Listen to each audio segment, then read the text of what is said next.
Chapter 654. Kana's Hunting Ground. The two brothers, Jin Sanchi and Jin Sijie, came here with the remaining people of the strange doors and secretly met the hunting ground's owner, Gasanger. Along the way, the toxins in Jin Sanchi's body were finally suppressed and his life was temporarily not in danger. As for Jin Sijie, he had taken the holy healing pill.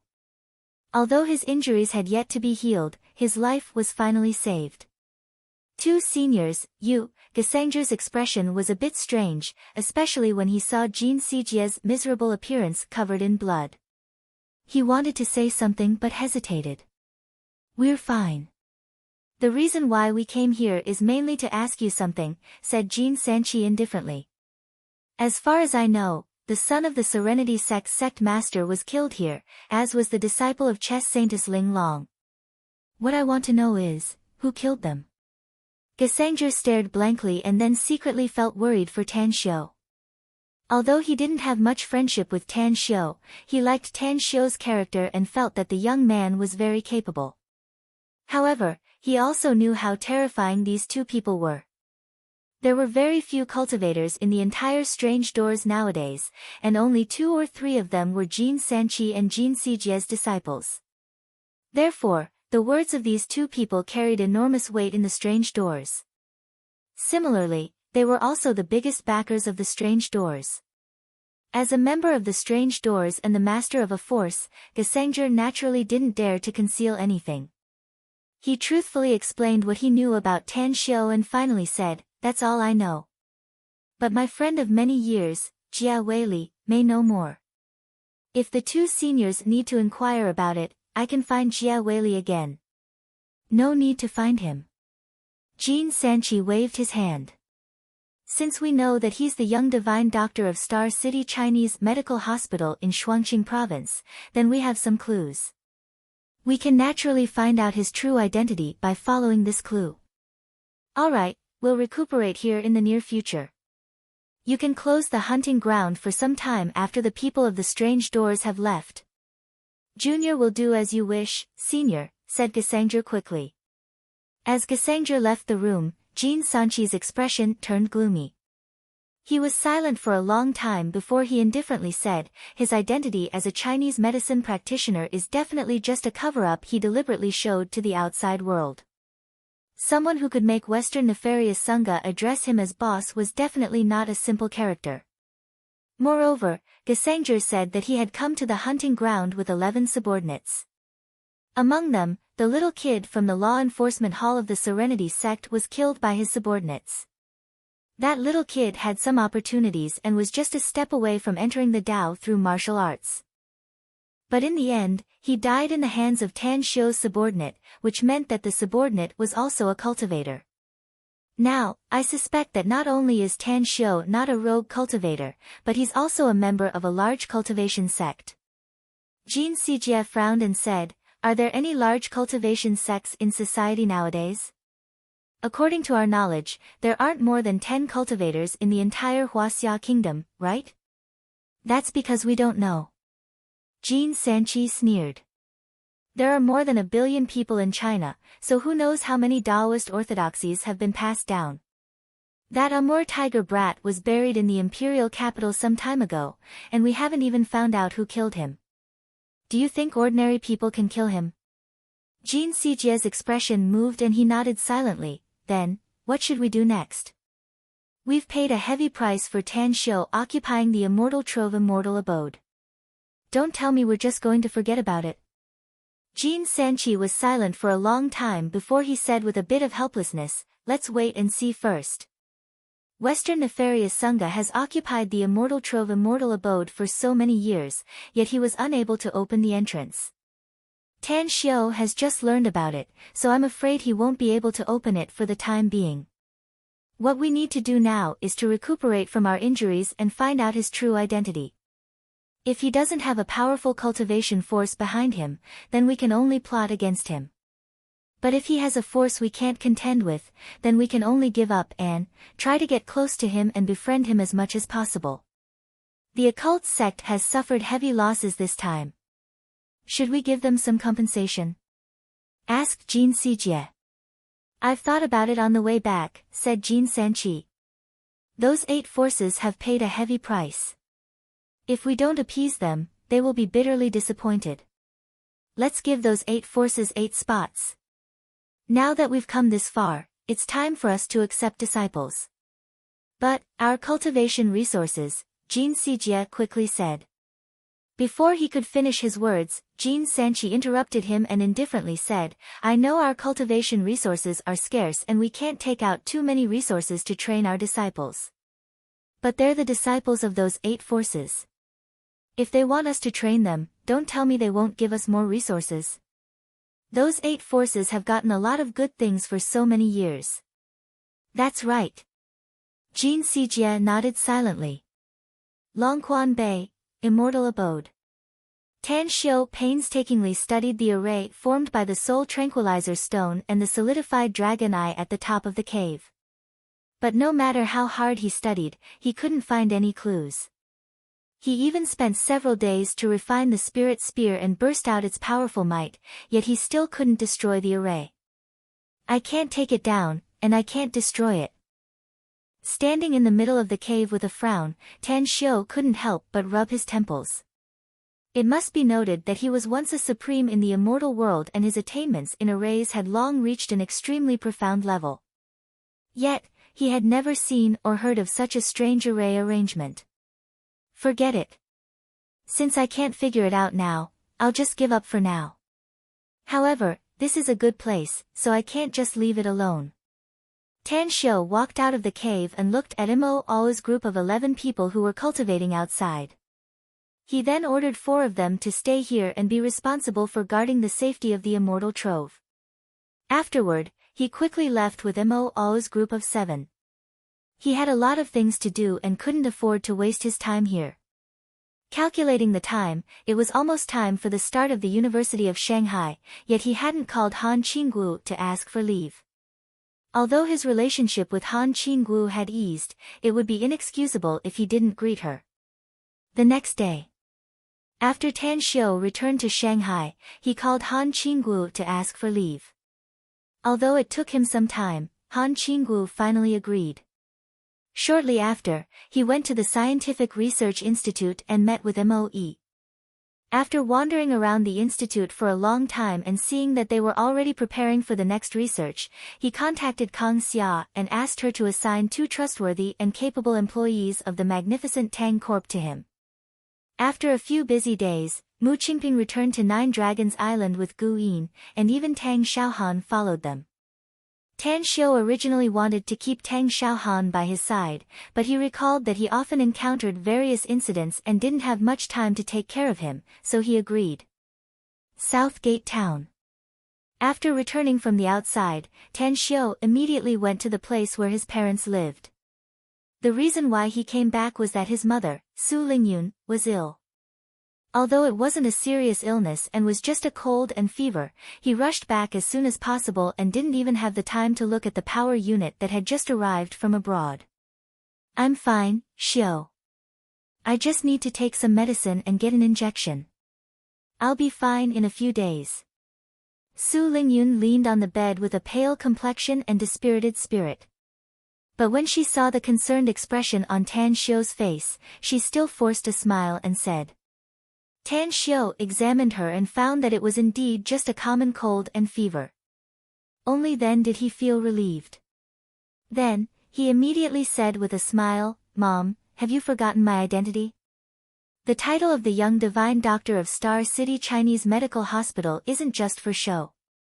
Don't worry. I'll get you some medicine and boil it for you to drink. I guarantee that you'll recover tomorrow. All right. The smile on Su Lingyun's face was a bit wider than before. Shortly after, Tan Xiu went out of the room and looked at his father, Tang Yunda, who followed him out. With a serious expression, he said, Dad, there's something I want to talk to you about. Tang Yunda found that his son's expression was a bit serious, so he nodded and said, Let's go to the study room. In the study room. Tan Xiu had just sat down when he said, Dad, you know that I'm a cultivator, so you must be aware of what kind of existence a cultivator is. I've also considered teaching you and Mom a cultivation technique and helping you embark on the path of cultivation. But there are too many things that have happened, so it hasn't been realized yet. Therefore, I'll be staying in Star City in the near future to let you and Mom cultivate. Tang Yunda looked happy, but after thinking for a moment, he shook his head and said, I don't think it's the right time yet. Your studies are the most important thing in your mom's heart. It may be very important for you to stay in Star City, but I think the most important thing you should do is to hurry up and finish your work and then go to Demonic City. If you want to teach us a cultivation technique, I and your mom can go to Demonic City to stay for a while. Tan Xiu was a bit hesitant, but he thought that his father's words were reasonable. He finally suppressed the idea, but he still said, then I'll teach you some basic knowledge first. For example, the human body's acupoints, meridians, and cultivation mnemonics.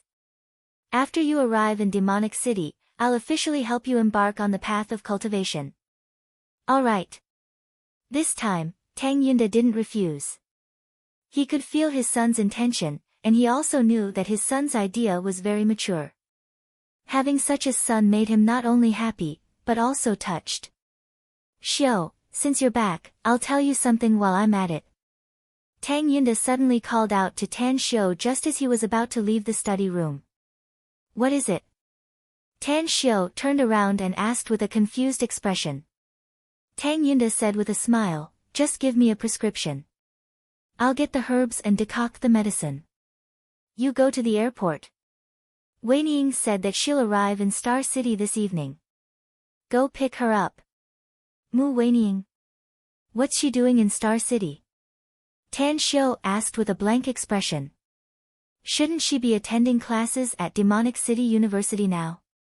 Tang Yunda mysteriously smiled and said, don't ask too much. In any case, just change your clothes and dress formally. Sorry, I arrived in the imperial capital last night.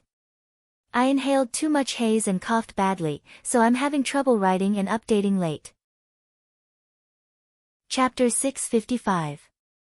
In the evening, Tan Xiu drove to Star City Airport. Although he didn't know why Mu Weining came to Star City at this time, he still had to pick her up. He even booked a room in the Long's dining hall. He figured that his mother probably wanted him to go to Shanghai to study, so Mu Weining probably came over to prepare to go to Shanghai with him. 6:00. A beautiful figure appeared at the airport's exit. It was Tan Xiu, who was waiting outside. After seeing Mu Weining, he immediately waved his hand. But before he could put it down, his hand froze in midair.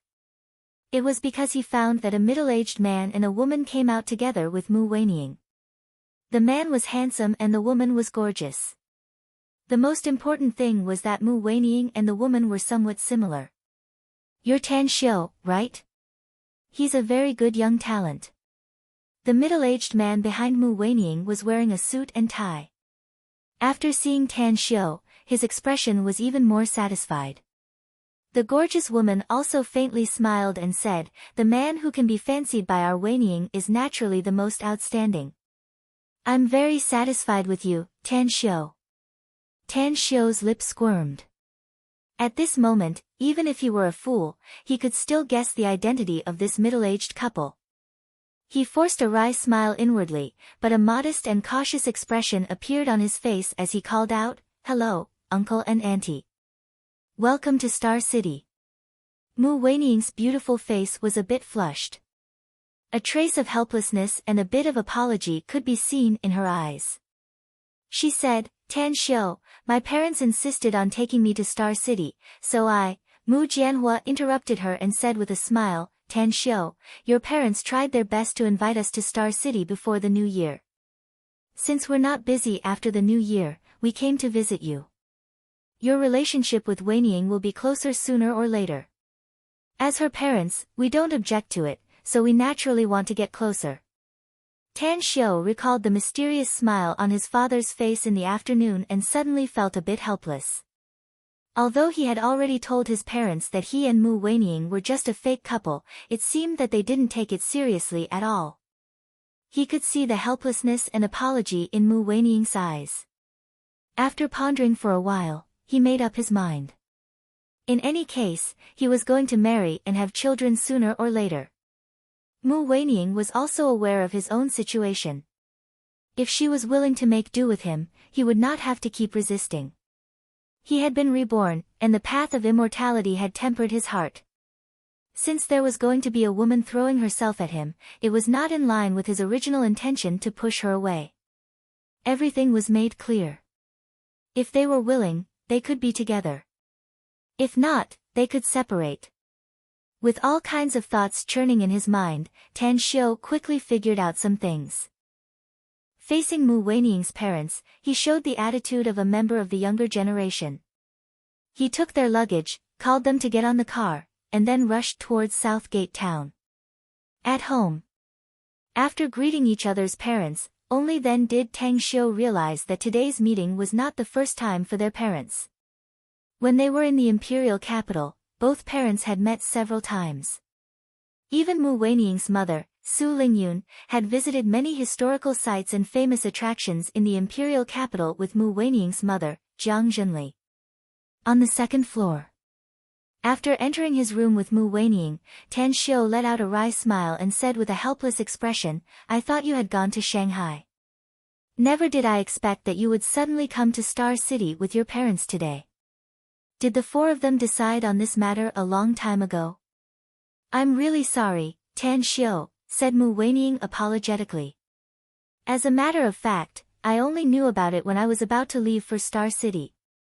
Otherwise, I would have called you in advance." Tan Xiu waved his hand and casually turned on the heater in the bedroom, saying, "It's all right. Actually, I've already told my parents about our real relationship. But they are still willing to do it, which shows that they like you very much. To be honest, I actually quite like you too. After all, everyone has a love for beauty. However, liking you is not love. I still have a lot of important things to do. So, if you're willing, we can slowly get along. As for how far we can go in the future, we'll talk about it later." Getting along? Mu Weining looked at Tan Xiu with disbelief, but a pleasant surprise was crazily growing inside her heart. So to say, the two of them were a couple. Kana's hunting ground. After a few days of recuperation, all the toxins in Jin Sanchi's body had been forced out, while Jin Sijie's injuries had also healed. However, neither of them left. They were waiting for the news of the investigation from the Strange Doors people. It was very important for them to figure out Tan Xiu's identity. After all, the immortal trove was too big of a problem. Even if there was only a sliver of chance, they must find a way to get it. Thump, thump, thump, a strange sound seemed to come from the distant sky, yet it also seemed to drill out from the bottom of their hearts. The rhythm of the sound was very special, as though it was a summon, causing Jin Sanchi and Jin Sijie's complexion to greatly change. The two men, who were cultivating in the room, looked at each other with disbelief in their eyes before their figures instantly disappeared. At the back mountain of the hunting ground. When the two of them flew lightning fast to the highest peak of the back mountain of the island, they raised their arms almost at the same time and rubbed their eyes. When their vision was restored and they were sure that they weren't seeing things, they knelt on the ground and kowtowed heavily toward the old man sitting cross-legged under the ancient tree on the mountain peak. The old man exuded a decaying smell. He wore a coarse linen gown and had his hair tied up in a bun. His wrinkled face had a pair of particularly deep eyes that seemed to contain a mysterious universe with the sun, moon, and stars blooming in it. He was holding a small drum in his skinny hand, from which the strange drumming sound came out. "Master, you're still alive," murmured Jin Sanchi with an excited face. The old man in linen faintly smiled and said, "This old man didn't think that I'd still be alive. If not for the Imperial Dragon chart protecting my last bit of true spirit and foretelling that a great calamity would befall you too, perhaps I would have sunk into oblivion and eventually completely dissipated in this world." A great calamity befalling them? Jin Sanchi and Jin Sijie exchanged glances and suddenly recalled the crisis a few days ago. They immediately looked at the old man in linen with incomparable reverence in their eyes. More than 60 years ago, their master left them 2 magic tools and an ancient cultivation manual before he floated away and disappeared without a trace. After so many years, they thought that their master had already passed away, but they never expected that they would meet again in this life. The 2 of them were raised by their master, Heaven and Earth Taoist. When Heaven and Earth Taoist adopted them, he was already 180 years old. He left when they were about 20 years old. Now that he was still alive, it meant that he was now more than 260 years old. Have you broken through to the Golden Core stage, Master? Asked Jin Sanchi cautiously. As a matter of fact, I felt that I was about to break through to the Golden Core stage more than 60 years ago, said Daoist Qianquan with a nod. That's why I lived in seclusion and eventually became a Golden Core expert. However, just as I broke through to the Golden Core stage, I was persecuted by an old blind man and was eventually trapped in the 9 yin ground. I entered the nascent soul stage if I failed and passed away. If not for the Imperial Dragon chart, I'm afraid I wouldn't have been able to escape. Master, you said that you broke through to the nascent soul stage, cried Jin Sijie hurriedly. How could it be that easy to break through to the nascent soul stage? Daoist Qianquan shook his head and sighed. The Imperial Dragon chart stored your blood essence in the early years, and I injected it with my divination art. That's why I sensed that you were about to face a calamity and a bloody calamity. I didn't expect that you had to self-destruct your golden core and detonate the Imperial Dragon chart to finally escape from that abstruse yin ground. Self-destructing his golden core. The 2 brothers, Jin Sanchi and Jin Sijie, were dumbfounded. Although they had yet to reach the golden core stage, they also knew the consequences of self-destructing their golden core. Master, are you alright? Jin Sanchi's heart was full of emotions, but also full of worry. Daoist Qianquan forced a smile and said, my cultivation has dropped by 4 levels, and now I'm only comparable to an early-stage golden core cultivator. Fortunately, I got the origin returning grand law before, so I didn't die from self-destructing my golden core and become a cripple. Alright, let's talk about your situation. Did you encounter any trouble recently? Jin Sanchi quickly recounted the recent events and finally bitterly said that Immortal Trove was occupied by Tan Xiu. We couldn't figure out the force behind him, so we didn't dare to act rashly. A glint flashed in Daoist Qianquan's eyes. The existence of the Immortal Trove made him pleasantly surprised. As a matter of fact, the reason why he escaped from the abstruse yin ground was not entirely for the sake of his 2 disciples. If he didn't find a way to escape, he was afraid that he would really sink there forever and eventually die. Wait for the news. The Immortal Trove is no trivial matter. Since we have an immortal fate, we must not miss it. Daoist Qianquan secretly made up his mind. Even if there was a great force behind Tan Xiu, he must still get involved. Even if there was only a 1 in 10,000 chance, he must still go all out. Otherwise, he could only maintain his current situation for a few decades at most. After that, he would certainly not be able to return to the peak and would inevitably die on the path of cultivation. Blue City. Standing side by side, Tan Xiu and Mu Weining looked at the faint streetlights outside the window with different thoughts in their minds. However, since the 4 elders were pushing for it, neither Tan Xiu nor Mu Weining would jump out to oppose it at this time. Otherwise, the result would only make their parents' faces turn ugly. When are you going back to Demonic City? Mu Weining was quite excited inwardly, but she concealed it very well. After a long silence, she finally took the lead to break the silence. The day after tomorrow, said Tan Xiu. Let's go together. Mu Weining said softly. I've brought my luggage, and I originally planned to go to Demonic City from Star City. No problem, said Tan Xiu with a smile. Mu Weining looked at Tan Xiu's smiling face and suddenly said, it's fine if you can't accept our relationship, Tan Xiu. At worst, we'll still be a fake couple like before. Whether we're a fake couple or not, it doesn't matter as long as we don't reject each other, said Tan Xiu with an indifferent smile. Let nature take its course.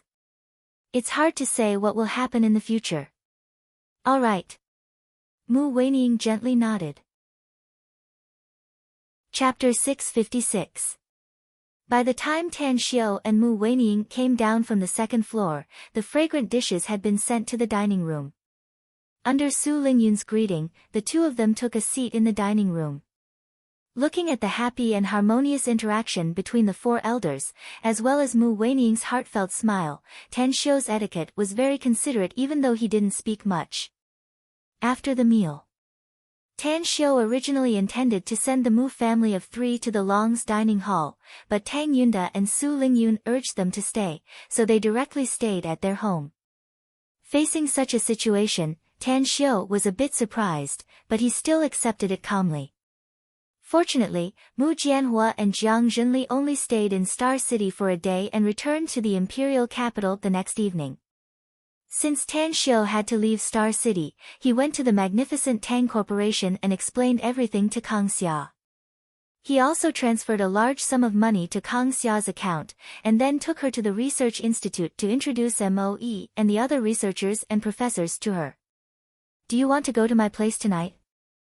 When the two left the Research Institute, it was already 9:00 at night. Kang Xia, who was wearing a mink coat and sitting in the driver's seat, asked with an expectant look on her face. Tan Xiao wanted to refuse, but he looked at Kang Xia's expectant expression. He would leave Star City tomorrow and would not be able to see her for some time, so he hesitated for a moment before nodding and saying, "All right, let's go to your place." Kang Xia was delighted and sped up the car. Her request was very low.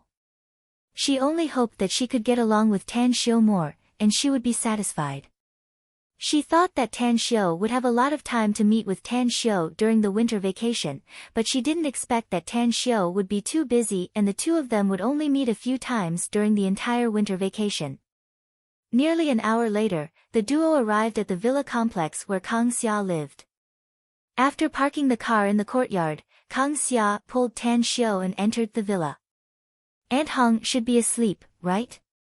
Kang Xia stood in the living room and looked around. She couldn't find the figure of the housekeeper, Aunt Hong, and immediately whispered. But this situation made her very happy. Tan Xiao smiled and said, "You don't seem to like Aunt Hong seeing me coming over." Kang Xia's pretty face turned red as she said, "How could I? I'm just afraid that Aunt Hong will disturb us. By the way, you haven't eaten anything yet, have you? Do you want me to make you something to eat?" A smile appeared on the corner of Tan Xiao's mouth. He picked her up by her waist and walked upstairs. Then, he smilingly said, "Haven't you heard of the saying that beauty can make a feast? You don't have to cook, I can eat you. You are annoying." The blush on Kang Xia's face deepened. She buried her head in Tan Xiao's neck, feeling incomparably bashful in her heart. Even though the two of them were an old couple, they didn't have sex often. She was looking forward to it, but she was also shy. Second floor corridor. Andy came out of the bathroom in her pink pajamas, drying her wet hair with a towel. When she saw Tan Xiao walking down the stairs with Kang Xia in his arms, an incredulous expression appeared on her delicate and lovely face, and her big round eyes were filled with disbelief. "You guys," Andy opened her mouth and sobered up from her daze, but she was at a loss as to what to do. Tan Xiao was dumbfounded as he held Kang Xia in a daze in the corridor. Although he knew that Andy also lived in this villa complex, and her villa was just next door, he didn't expect that Andy would unexpectedly be in Kang Xia's villa at 10:00. Kang Xia's slightly blushed face lifted up from Tang Xiao's neck. When she saw the dumbfounded expression on Andy's face, she suddenly remembered that she was the one who asked Andy to come to her place tonight to give her a set of high-end cosmetics that her friend had brought back from abroad. Suddenly, she groaned in depression inside and hurriedly got down from Tan Xiao. Andy, you haven't slept yet?" Kang Xia's face was a bit awkward and helpless as she said with an embarrassed expression. A bit of anger was revealed on Andy's cute angelic face as she angrily ran to Tan Xiao's side. She directly pulled Tan Xiao's arm and angrily said, "You're a bad guy, boss. We agreed to share blessings and misfortunes together. But you you actually eat it all by yourself. Kang Xia was at a loss whether she had to laugh or cry as she shook her head. Even if they agreed to share blessings and misfortunes together, this shouldn't be considered as eating it all by himself, right? Could it be that her man also shared it? Humph. Andy snorted at Kang Xia and then pulled Tan Xiu's arm. She raised her delicate face and said, "Boss, you can't favor one and discriminate against the other. You've seen Boss's body, but you've also seen mine. China's men are all good men and have a responsible spirit. You should also be responsible for it, right?"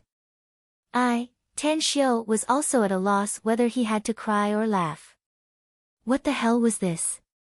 Did he have to be responsible for seeing his body?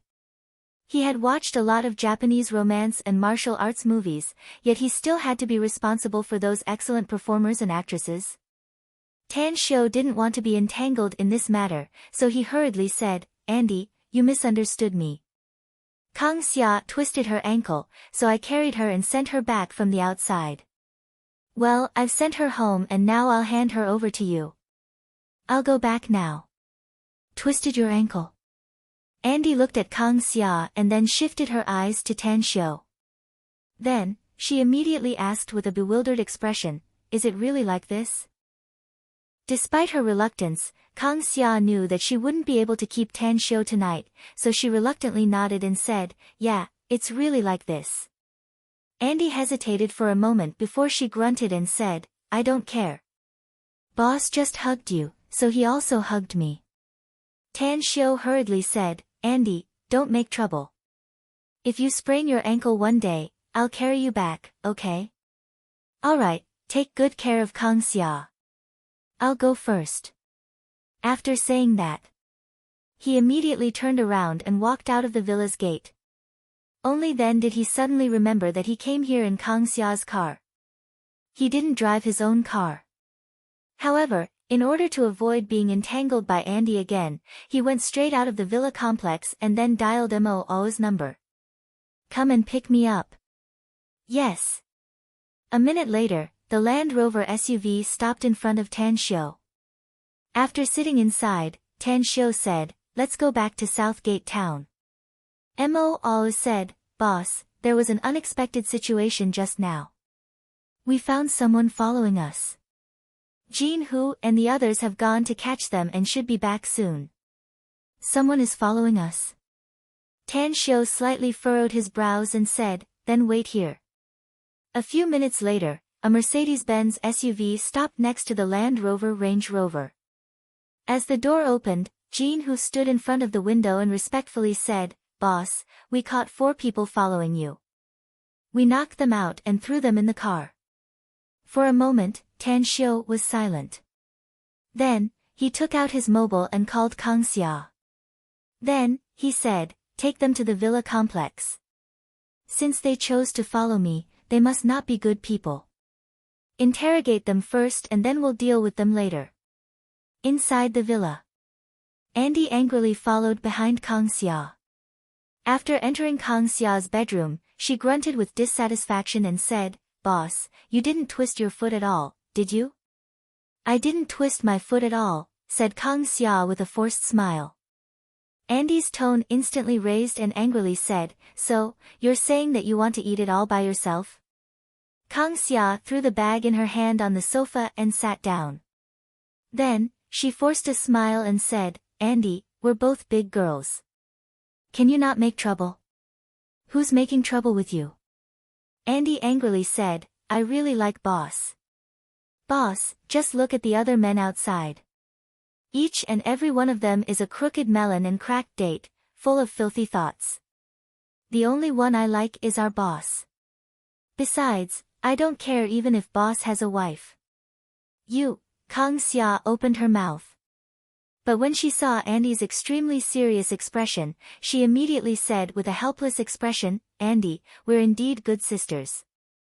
We usually share everything. But this man. Forget it. I'll tell you the truth. Our boss and I do have that kind of relationship, but I'm very clear that he still has some feelings inside his heart. Even if we do have that kind of relationship, it's impossible for him to give his heart to me. I'm even more clear about one thing.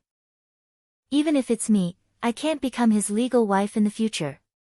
Andy blinked and suddenly pointed at Kang Xia with an astonished expression. So to say, you're also a mistress.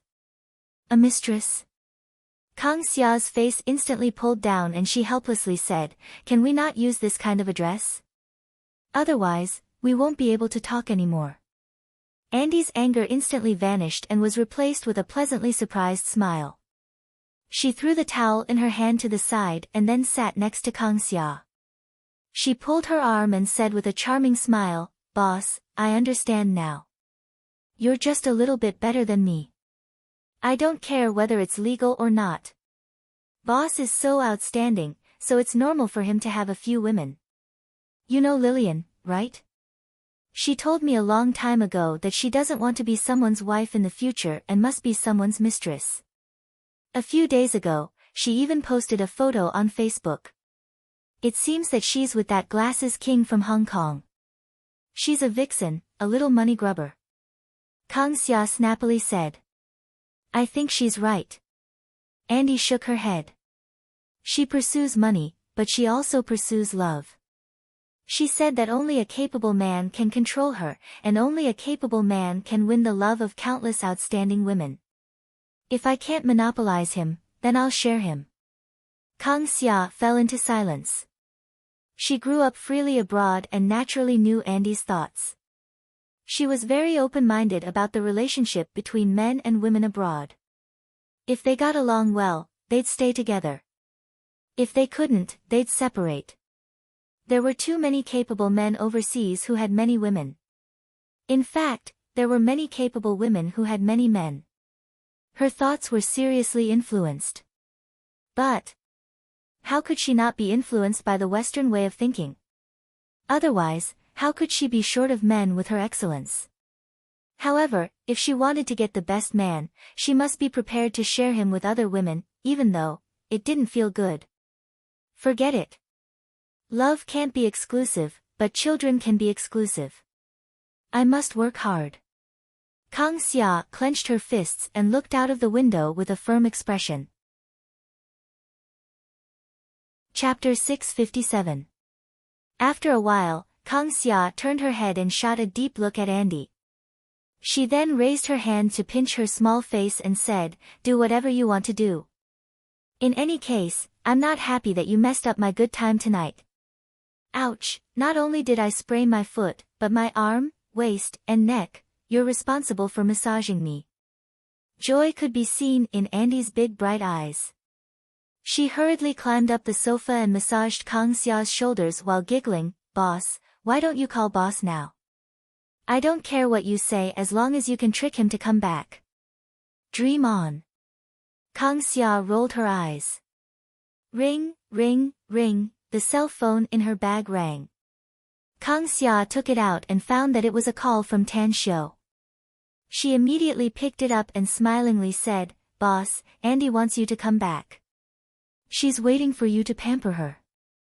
Cough, cough, don't make trouble. You two get dressed. I need to go to your villa for something. Tan Xiu coughed twice and then seriously said. What is it? Interrogating, the enemy. All right. A few minutes later. When Kang Xia and Andy came to the hall on the first floor, they saw Tan Xiu coming in. Aside from Mo and the others, there were also 4 unconscious men on the ground. Boss, who are they? Asked Kang Xia with a puzzled look.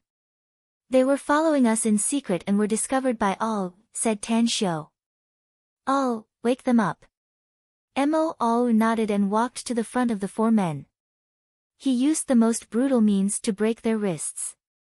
After they woke up from the pain, he then walked to Tan Xiu's side. Who are you? The 4 men's wrists were broken, but they didn't let out any screams. The eyes of the burly man who asked the question were filled with dense killing intent. Had it been an ordinary person, they would have screamed by now if their wrists were broken. Tan Xiu sneered. Speak. Who are you? Why are you following me? We don't know what you're talking about, nor do we know who you are. The big man snorted coldly. This is a society ruled by law. I hope you can let us go. Otherwise, the crime of kidnapping is very serious. Tan Xiu sneered, didn't the person who sent you to follow me tell you who I am? Do you think you can deal with it if you don't go back on your word? If you're smart, tell me who you are and why you're following me. Maybe I'll spare your lives. Otherwise, you won't just end up dead. I have too many ways to make you wish you were dead. The burly man's pupils shrank, and his body couldn't help but twitch twice. Suddenly, he took out a sharp dagger from his bosom and stabbed it into his companion's heart. Bang! Mo All immediately attacked. He kicked the man's head and knocked him out. Then, he quickly checked the man whose heart had been pierced. He then turned to Tan Xiu and shook his head. There's no hope. Tang Xiu snorted coldly and looked at the other two pale-faced men who were obviously frightened. Then, he lightly said, I understand why he suddenly killed your companions. He was afraid that your companions would divulge the information. Since one of you will die, then there's not much difference between 2 or 3. Do you two want to hide it? Or do you want to tell the truth? I'll tell you. One of the men angrily looked at the fainted big man and immediately said, We're from the Strange Doors, intelligence agents of the 8 Families Alliance. The order we got is to investigate your identity and figure out which force you belong to. People from the Strange Doors. Tan Xiu frowned and coldly snorted, Who gave you the order? I don't know. The man shook his head. He's our leader and the person in charge of the direct contact with the people above. However, I know that there are a total of 6 teams sent to investigate you, and each team has 4 people. We're the first to arrive in Star City, and there should be another 5 teams behind us. But they'll catch up in 2 days. Tan Xiu looked at the other man. That's right. That's all I know, said the other man hurriedly. Tan Xiu nodded to Mo. Immediately after, Mo stepped on the other hand of the fainted big man and woke him up again. Tell me, which one of the Strange Doors gave you the order to investigate my identity? I know what's in your mind and why you suddenly killed your companion. But I can tell you that your Strange Doors people are nothing but trash in my eyes. If I want to kill you, no one from the Strange Doors will live, said Tan Xiu coldly. The big man angrily glared at his 2 companions and immediately sneered, You? We have a lot of people in the Strange Doors, and there are countless people with special abilities. Not to mention, forget it. I advise you to let us go, else you'll die. What do you want to say? Is it Jin Sanqi and Jin Sijie, those 2 cultivators? Tan Xiu indifferently said. The big man's body shook and disbelief filled his eyes as he involuntarily exclaimed, How did you know? It seems they sent you to investigate me, didn't they? Tan Xiu sneered. Had I known they wouldn't give up their evil intentions, I would have directly killed them in Kanas to avoid any future troubles. You, the big man stared blankly at Tan Xiu as his heartbeat increased sharply. Although he didn't witness what happened in Kanas, he had heard a lot of information. Never once did he expect that this guy in front of him could say such words. Could it be, apart from killing the Serenity Sect's young master Xian Yugu and exquisite chess saint's personal disciple, Wang Hu, he also severely injured immortal masters Jin Sanqi and Jin Sijie? It seems you know a lot of things, said Tan Xiu indifferently. That's right, I spared Jin Sanqi and Jin Sijie in Kanas because I didn't want to kill more people. It's just that I didn't expect that they wouldn't give up their evil intentions and still want to scheme against me. Tell me, where are they now? I don't know. The big man was full of fear, but he still shook his head. Tan Xiu's expression turned cold. He released a stream of qi from the void and wrapped around the big man's neck, directly pulling him up from the ground and hanging him in the air. I just don't want to be too troublesome, so I want to know where they are from your mouth, said Tan Xiu with a sneer. Else, I can wait for your follow-up investigation team to arrive. I'm sure some of them will know where Jin Sanchi and Jin Sijia are. The contest between cultivators is not something small shrimps like you can meddle in. If you don't tell me, I won't give you another chance. I'll make you wail in pain for 3 days and 3 nights. I'll break your bones and break your tendons and meridians, and then I'll let you take your last breath. Bam! The big man was thrown to the ground again. His face flushed red and he coughed painfully. Then, he roared with bloodshot eyes, "You want to know from my mouth? Dream on.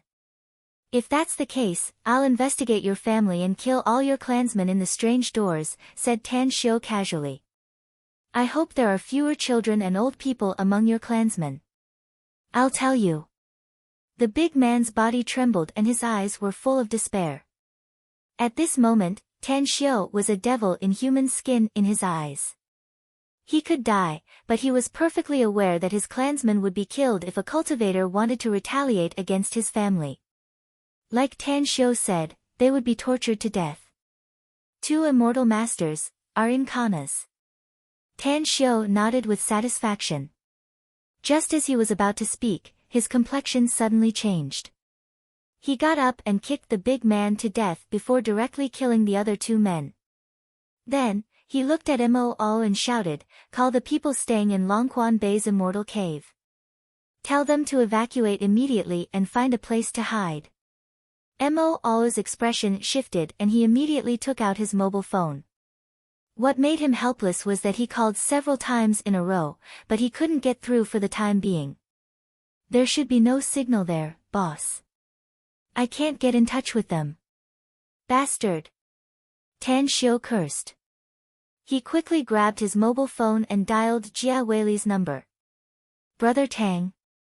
Jia Weili's voice came out of the phone. "There's something I want to ask of you, Brother Jia," said Tan Shio quickly. "It's very dangerous and may cost my life. But you're the only one I know in Kana's who can help me." Jia Weili was silent for about half a minute and then asked with a solemn tone, "What is it?"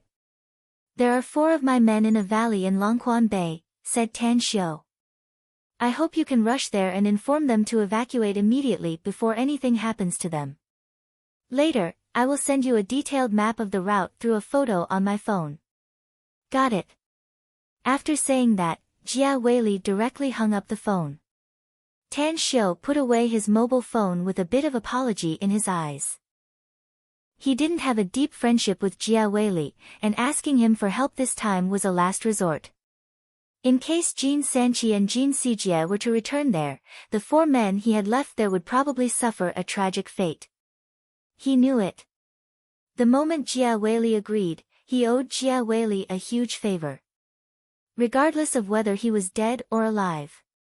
"Oh, deal with these 4 corpses and then wait for me at Star City Airport.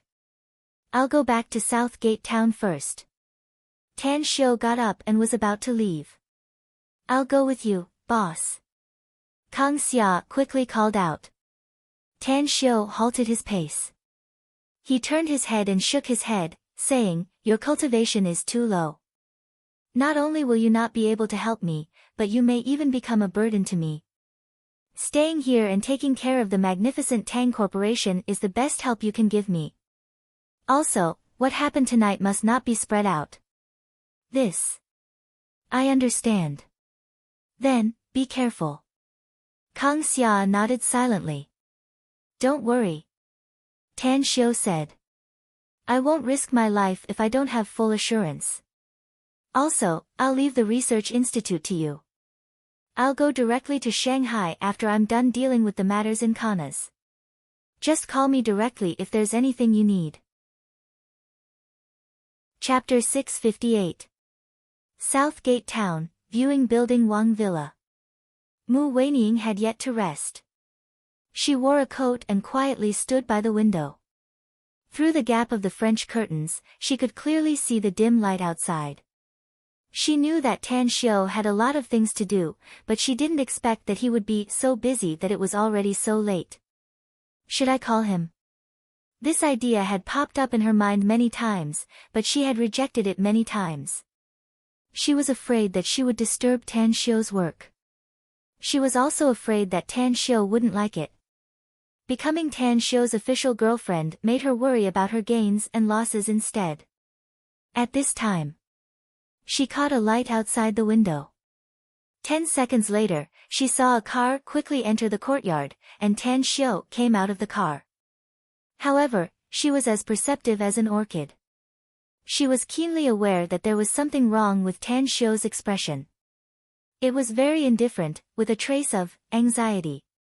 Mu Weining hesitated for a moment before she immediately put on her coat and walked toward the door.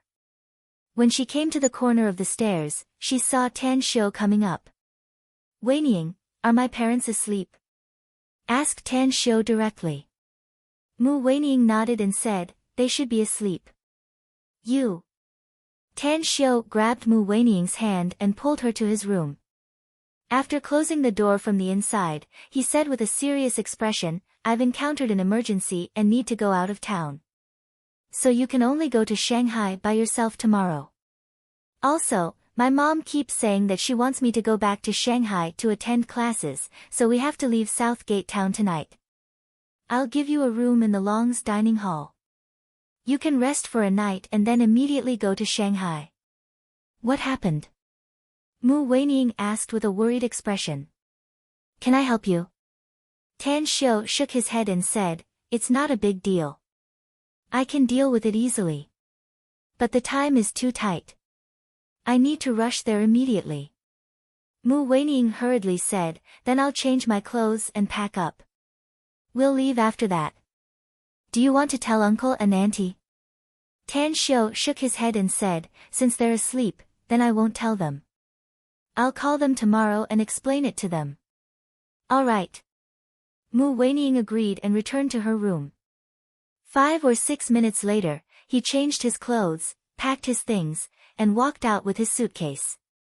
After Tan Xiu took it, the two of them went to the courtyard at their fastest speed, got on the car, and left South Gate Town. Tan Xiu booked a room for Mu Weining in the Long's dining hall. After settling her down, Jean who took him to the airport. Fortunately, just as he arrived, there was a flight to Blue City. Therefore, he boarded the plane and left without any hesitation. Kana's, Longquan Bay.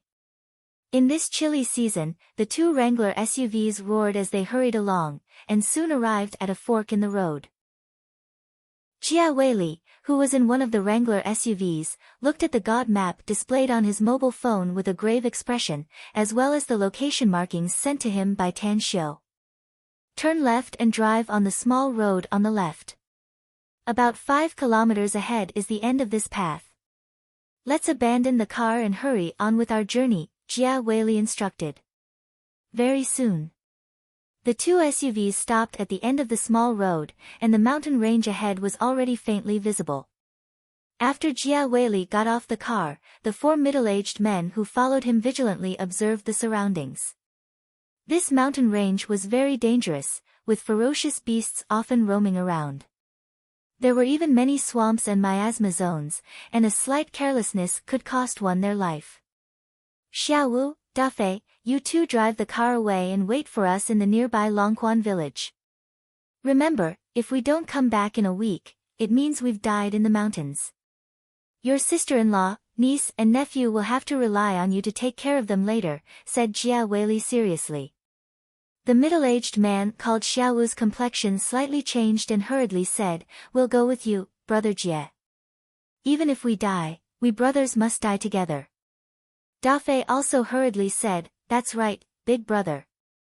Our lives were saved by you in the past. How can we cower in the face of danger? Jia Weili happily patted their shoulders, but his expression quickly turned serious as he said, don't let me have any worries. I can work with peace of mind after solving my worries.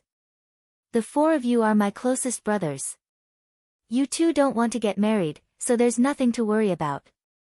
But you two have families, so I must make you stay. Don't be stubborn.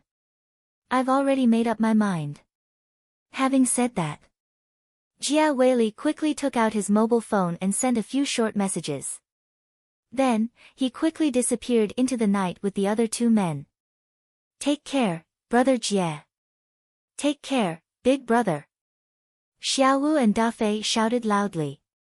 Walking on the mountain road late at night was very dangerous for ordinary people. However, Jia Weili and his two brothers often walked on the mountain road.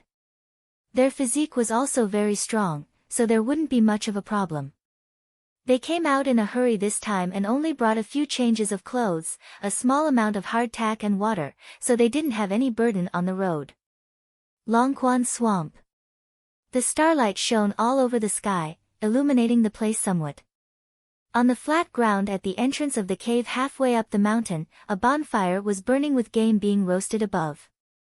Two experts of the Everlasting Feast Hall were sitting cross-legged in front of the bonfire, chatting about some cultivation matters. On the opposite mountain peak 2 kilometers away from them, Daoist Qianquan was like a ghost, quietly sitting cross-legged under a big tree, overlooking the bonfire outside the cave and calmly watching the two experts of the Everlasting Feast Hall. With his current eyesight, he could still see clearly even at night. Jin Sijia's Sky Piercer halberd was taken by Tan Xiu, so he just asked the people of the strange doors to help him find a weapon. It was a very ordinary long spear, but it weighed more than 100 pounds. At this moment, he was holding the long spear and standing beside Daoist Qianquan like a javelin. Master, why don't we get rid of them earlier?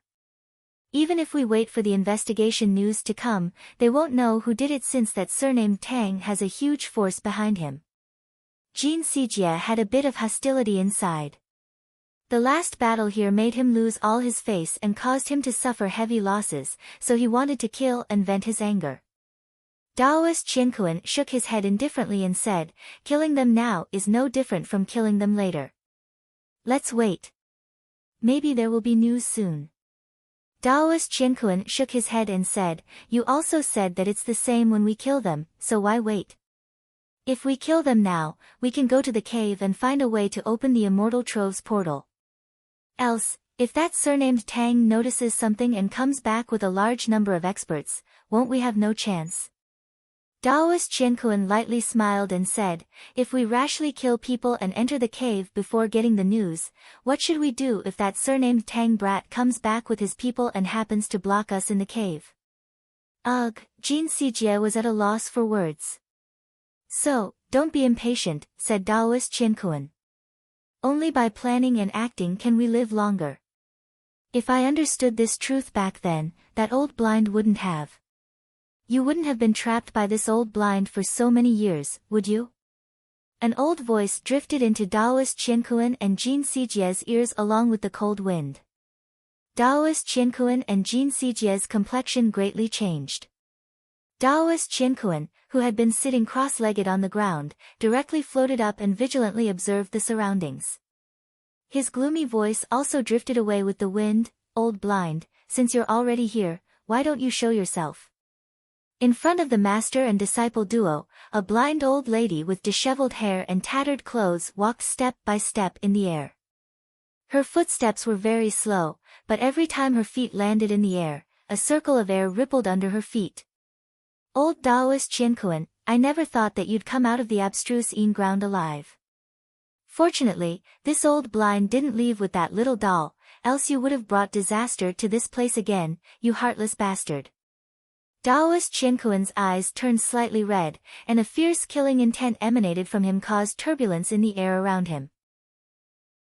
Despite Jin Sijie's strength being very strong, he was still forced back more than 10 meters by this killing intent. Only then did he stop with a pale complexion. Staring fixedly at the blind old lady, Daoist Qianquan fiercely said, you're still alive, you damned old blind. How could this old Daoist die earlier than you? Old blind faintly sighed and stood in the air several meters away from Daoist Qianquan. She then shook her head and sighed, it seems that this old blind was too soft-hearted back then. I should have set fire to that abstruse ground and burned you alive. That way, I wouldn't have to waste my strength to come out now. Old blind, I killed your whole family back then because your father ruined my good deed. Daoist Qianquan sneered. You've been killing me for 60 years, causing my cultivation to plummet and the imperial dragon diagram to be destroyed. Shouldn't the enmity between us be written off? I originally thought that it would be written off, said Old Blind helplessly. But who would have thought that you wouldn't let me spend my remaining years in peace? Those 4 little guys are that little doll's people. They can't die, and that little doll can't die either. Therefore, if you don't give up on those evil thoughts, I'll have to act eventually. You've mentioned that little doll many times. Who exactly is he? Asked Taoist Qiankuan indifferently. You already know the answer, don't you? Said Old Blind. Do you still need to play the fool in front of me? Tan Xiu? Asked Taoist Qiankuan with a frown. Who else could it be if not him? Said Old Blind faintly. That little doll promised to give me a place to enjoy my remaining years in peace, and I also want to find the opportunity to become a divine diviner from him. You plotting against him, aren't you plotting against this Old Blind? With a gloomy expression, Taoist Qiankuan shouted, What's the identity of that little doll surnamed Tang? To think that he can make you keep thinking about him, old fart. I can't see him clearly. I can't see through him. Old Blind shook her head. What? Taoist Qiankuan's expression drastically changed. He was also proficient in the art of divination and calculation, but it was the heavenly divination art that he snatched from the blind Old Blind's father. He believed that he couldn't compare with this Old Blind in this regard. It was fine if he couldn't figure out the identity of that little doll's surnamed Tang, but even she couldn't. What did this mean? Chapter 659. Taoist Qiankuan looked at the blind old woman in bewilderment. After a long while of silence, he suddenly burst into laughter. A surging momentum erupted from his body as he sneered, Old Blind, I didn't expect you to also learn to play tricks. Is there still a mandate of heaven in this era? I was almost deceived by you. Old Blind shook her head and sighed. She looked at Taoist Qiankuan with pity in her eyes. She slowly took out a pair of golden gloves from her bosom and put them on her hands lightning fast. Taoist Qiankuan's expression greatly changed and a look of dread appeared in his eyes. Picking the stars and catching the moon. This was Old Blind's most powerful technique. He was once suppressed by her with this technique and was trapped in the abstruse ground for so many years, where his soul was almost scattered. Taoist Qiankuan took a deep breath and grabbed the small drum. Then, he coldly said, Old Blind, it seems you really want to be that little baby's lackey. Old Blind gently spread her arms. As the crutch in her hand turned into powder and drifted away with the wind, she faintly said, If this Old Blind can have a place to stay in my old age, if I can get the opportunity to break through, then what's wrong with being a lackey? More than 100 years have passed by in a flash. What else can't I see through? What else can't I see through? You're courting death. Taoist Qiankuan instantly threw the small drum in his hand and layers of drum shadows hovered above his head. Along with the drumbeats, sound waves surged toward Old Blind like a tide. Heavenly secret. Picking the stars and catching the moon. Old Blind's messy white hair suddenly stood on end. As she waved her arms, the golden gloves erupted with a dazzling light. Images of 6 miniaturized planets appeared in the night sky. As though they had been summoned, the images of the 6 miniaturized planets descended with a loud rumble. Damn! You've actually mastered the hexagram star array. Taoist Qiankuan angrily roared. His body rose from the ground and urged the layers of drum shadows to hit the 6 miniaturized planets. At the same time, he took out a sharp dagger from his sleeve and fiercely pierced his glabella. After forcing out blood, he quickly slapped it into the drum shadows. Layers upon layers of drum shadows instantly surged, and a layer of bloody light appeared on each of them out of thin air. The spiritual chi of heaven and earth from all directions seemed to be attracted by a strong force, continuously merging into the drum shadow. Explode! Heaven and earth Taoist's face turned red. With a roar, the dagger in his hand shot out. Boom! A deafening sound burst out from the collision of the drum shadow and the miniature planet. The tide-like airwaves spread in all directions. On the mountain behind heaven and earth Taoist, towering trees were smashed to the ground by the airwaves and flew hundreds of meters away. At the cave entrance of the opposite mountain peak, two experts of the everlasting feast hall suddenly got up. They instantly unleashed their flying swords and coldly looked at the direction where Daoist Qiankuan and Old Blind were fighting. Feeling the violent airflow sweeping past them, they exchanged glances and saw the horror in each other's eyes. They had already broken through to the foundation building stage, but the shockwaves caused by the battle between powerhouses still made their hearts palpitate. They'd gone through countless life and death situations, and their perception towards the might of a battle was extremely acute. So, they knew very well that the gap between them and the powerhouses in battle was absolutely like the difference between the heavens and the earth. I don't know them. One of the Everlasting Feast Hall's experts took out his binoculars and shook his head after observing the two men's appearance. Whoosh! Whoosh! Two figures flashed out of the cave lightning fast. After they figured out what happened, one of them immediately said, "No matter who the other party is, let's hide first. Given their strength, I'm afraid we won't be able to survive if they want to deal with us. Also, find a way to contact boss immediately and tell him what happened here." "All right." The other three nodded. Although they received orders to guard the cave and the immortal trove, they wouldn't sacrifice themselves in vain. Knowing that they were no match for the enemy, they wouldn't sacrifice themselves in vain. "Hee, since you've discovered us, don't even think about leaving." Wielding a spear, Jin Sijie appeared in front of the four men like a ghost. His cultivation had reached the late stage of foundation establishment and was only half a step away from breaking through to the golden core stage. He simply didn't put the four people from the Everlasting Feast Hall in his eyes. "It's you, Jin Sijie." Jin Shi was the name of the Everlasting Feast Hall's expert. His eyes stared fixedly at Jin Sijie as he shouted in a deep voice, "Our boss spared your life, but I never thought that you would dare to recklessly rob the immortal trove. Aren't you afraid that our boss will come back with a large team to kill you all? Had it been a few days ago, maybe I would have been worried." Jin Sijie sneered. "But now, ha ha ha. Since you're about to die, I don't feel like talking nonsense with you anymore. Just be a confused ghost in hell." He instantly unleashed the spear in his hand and manipulated it to stab Jin Shi. He didn't use his full strength, not even 80% of it, yet he confidently judged that these four guys couldn't dodge and would be killed by his spear. "Get into formation." Jin Shi was fearless in the face of danger. The moment his figure retreated, the other three also moved and formed the four symbols array nearly in an instant. Four flying swords hovered high in the air and rapidly rotated to smash the ordinary spear. Under the control of Jin Shi's group of four, they shrouded Jin Sijie. "What? That's impossible." Jin Sijie's complexion greatly changed and disbelief filled his eyes. He was an expert at the late stage of foundation establishment.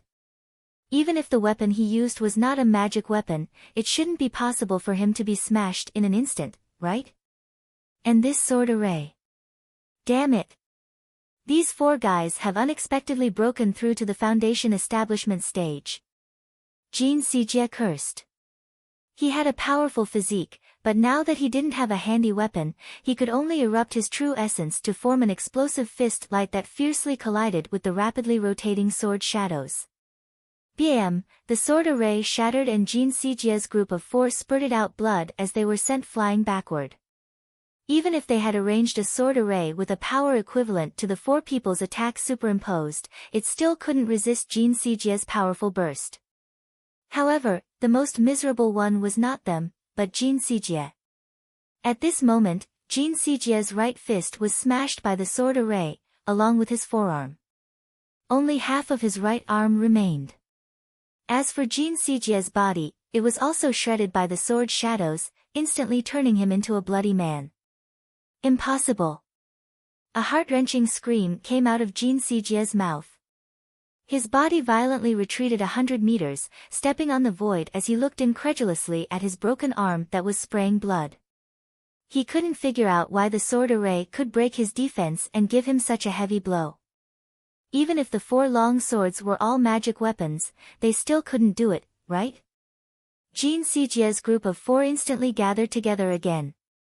Their complexions were pale and the blood and qi inside their bodies were fluctuating, but they coldly stared at Jin Sijie with strong killing intent. In the distance, Daoist Qianquan, who was already fighting with Old Blind, didn't pay attention to the battle situation of Jin Sijie and Jin Shi's group of 4. In his opinion, the 4 little guys who stayed here didn't have much ability at all. Since Jin Sijie wanted to kill them, it would be as easy as flipping his hand.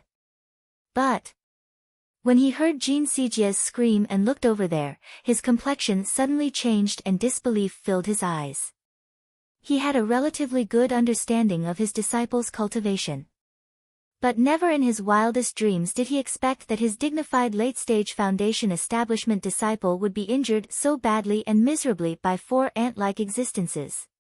Boom! Taking advantage of the moment when Daoist Qianquan was distracted, Old Blind instantly released a golden silk thread that bound Daoist Qianquan almost in an instant. Bastard! Since you're courting death, then I'll fulfill your wish.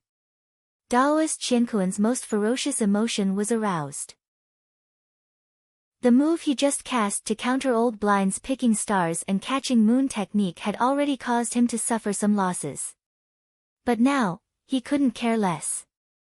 As the golden core inside his body was unleashed, 3 afterimages instantly separated from Daoist Qianquan's body. Last time, he was trapped by Old Blind because he was careless and didn't even have the time to use his final trump card before he was suppressed. But this time, he would not give Old Blind another chance. Since she was pestering him like a fly, then he might as well go all out and kill her. The 3 afterimages instantly arrived in front of Old Blind from 3 different directions. As the golden silk thread was cut off by the dagger floating next to him, the ping-pong ball-sized golden core burst out with a dazzling light and bombarded Old Blind's chest, while the 3 afterimages instantly blasted out hundreds of punches. Heaven's Secret, Big Dipper Stellar Transposition. Old Blind spread her 10 fingers and released golden fingers in all directions, instantly hitting the 3 afterimages of Daoist Qianquan. Half a second after she disappeared, she appeared hundreds of meters away, spurting blood from her mouth. Ha ha ha. Old Blind, I'll let you taste the killer move that I've just comprehended after decades of studying. Daoist Qianquan was pierced by the golden fingers, but the injury was not serious for him. Instead, his hideous and distorted face burst into a wild laughter as he fiercely pounced toward Old Blind. Old Blind furrowed her brows and once again used the Big Dipper Stellar Transposition technique, instantly rushing toward the opposite mountain peak. In just a few seconds, she appeared behind Jin Sijie and shot out a Buddhist bead that instantly bombarded Jin Sijie's back. One hit. It made Jin Sijie's injury even worse. However, Old Blind didn't continue to attack Jin Sijie, but instantly appeared in front of Jin Shi's group of 4. She waved her arms and a stream of qi instantly wrapped around the 4 people's bodies as she shouted, "Don't struggle if you don't want to die. This Old Blind and Tan Xiao have met before, so I can't let you die here." The complexions of Jin Shi's group of 4 changed. They had just released their flying swords again when they suddenly heard Old Blind's words and immediately judged that she should be a friend and not an enemy. As the flying swords fell back into their hands, their surging true essence also calmed down a lot. Let's go. Old Blind stomped on the void and flew a kilometer away with Jin Shi's group of 4, coughing up another mouthful of blood. Despite her extremely fast speed, the continuous use of the Big Dipper Stellar Transposition technique also made her injuries worsen. Chapter 660. 2 kilometers away. Jia Weili and his 2 trusted men were hiding behind a boulder on the mountain peak, observing the scene in mid-air in the distance through binoculars. He could clearly see the tragic battle scene between Daoist Qianquan and Old Blind.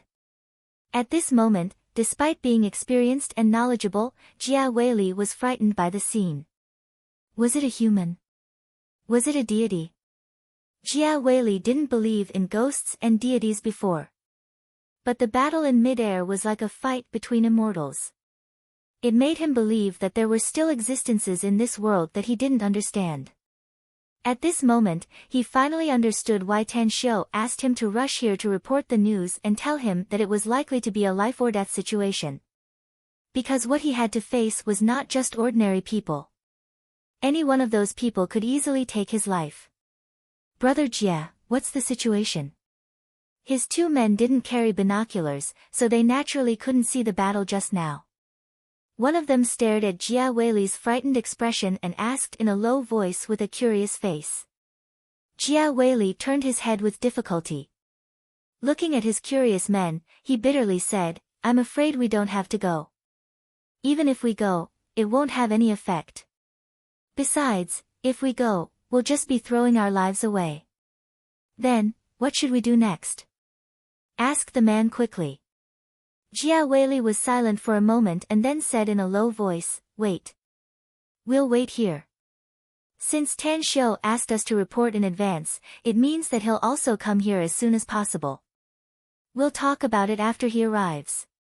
Outside the cave, Daoist Qiankuan grabbed Jin Sijia's arm and put him on the ground, quickly checking his injury. Daoist Qiankuan didn't chase after Old Blind because the trump card he just mentioned was simply a bluff. He was seriously injured. Although he was confident that his injury wasn't as serious as Old Blind's, if he continued to chase after them, it would trigger Old Blind's desperate counterattack. It was possible that he would perish together with Old Blind. He didn't want to die. Especially after learning about the existence of the immortal trove, he didn't want to die. He wanted to break through to the nascent soul realm and have a few hundred years of life. Heal. Blood gushed out from Daoist Qiankuan's throat, but he swallowed it back. He pressed his hand on Jin Sijia's back and shouted in a hoarse voice. Jin Sijia was sneak attacked by Old Blind with the Buddhist beads, and his internal organs were shaken to the point of dislocation. At this critical moment, if he didn't seize the time to heal himself, his life would probably be in danger. Fortunately, he hadn't fully absorbed the healing elixir that Tan Xiu had given him. After sitting cross-legged on the ground, he was not in a hurry to cultivate. Instead, he said while breathing heavily, "Master, those 4 bastards. Their swords are definitely not magic tools." "Boss, there are traces of fighting here, and it should be left by cultivators." Mo and the others checked the surroundings and directly reported to Tan Xiu.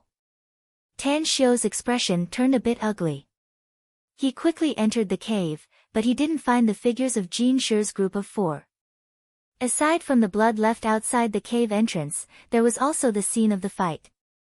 It must be noted that Jin Shi's group of 4 were the core experts of the Everlasting Feast Hall, all of whom were personally raised and trained by Gu Yan.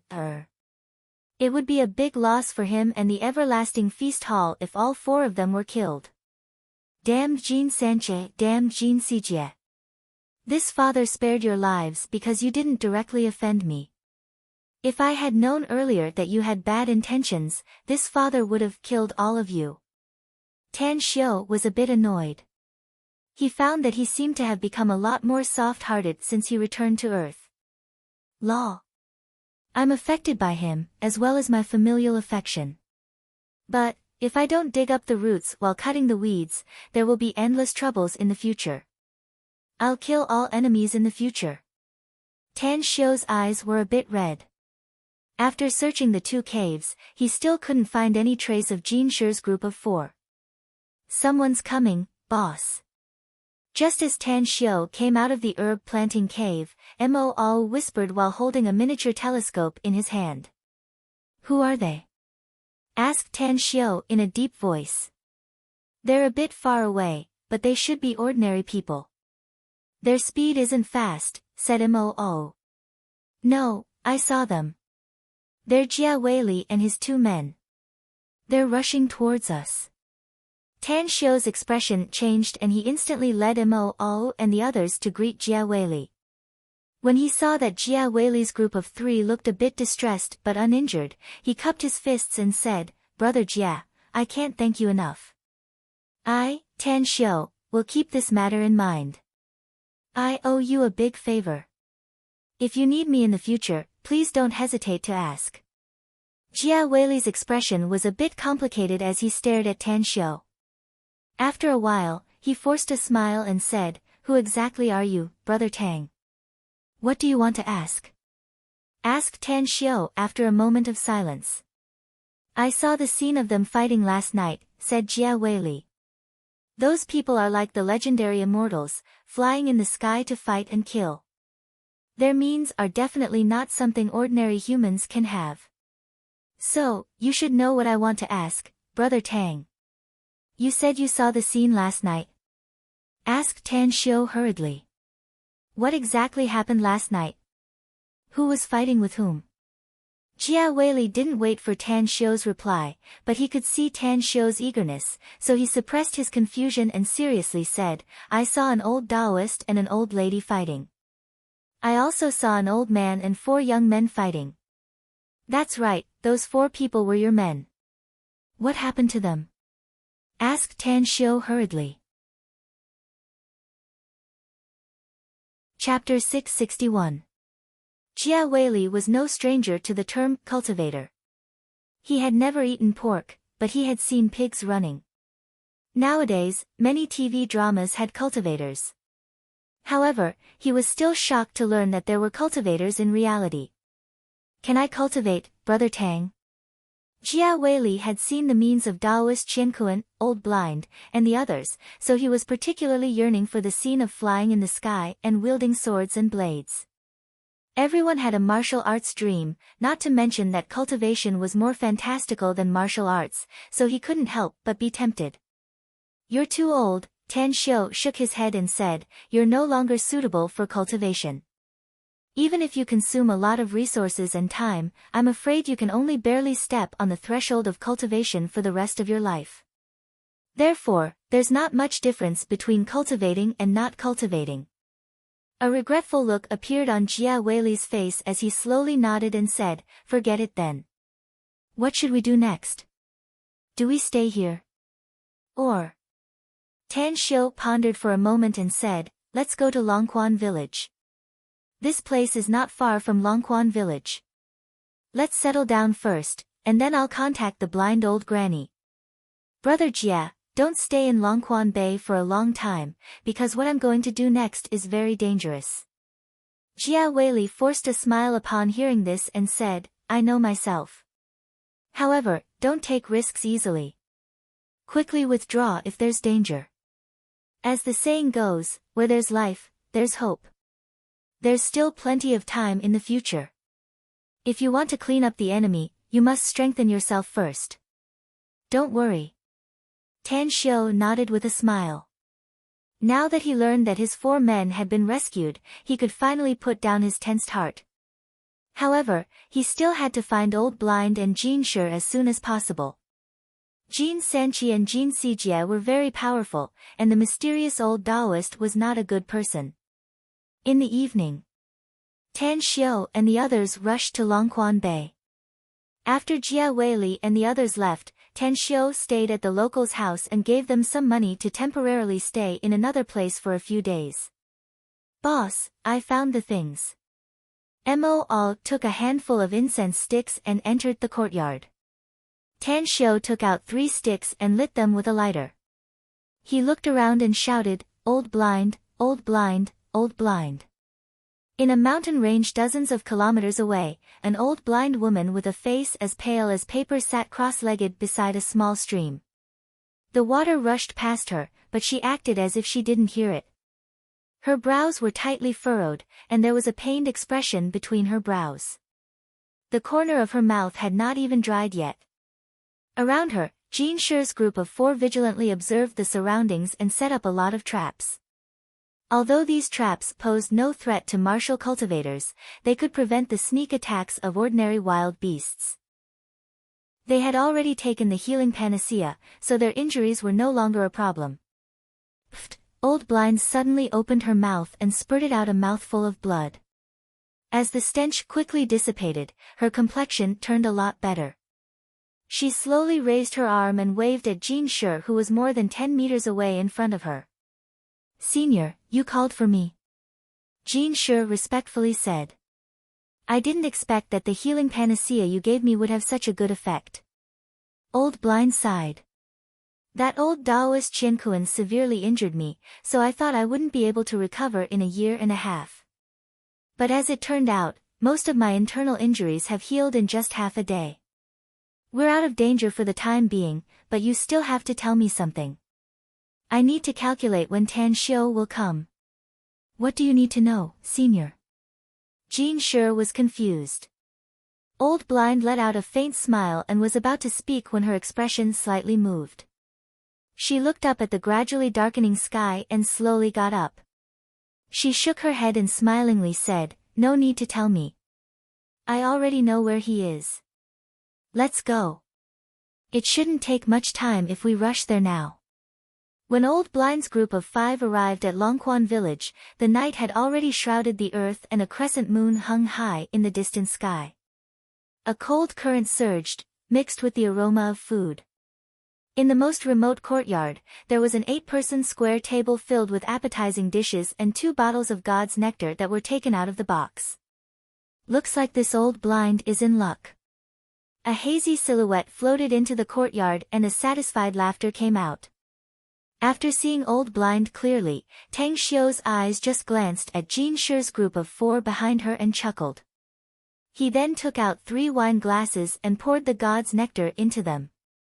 Then, he picked up the glass and raised it to Old Blind, saying, I can't thank you with words, but my gratitude is all in this wine. Senior has saved my 4 brothers, and I will always remember this kindness in my heart. Tan Xiu promises again that 9 Dragons Island's door will always be open to you. Old Blind nodded with satisfaction.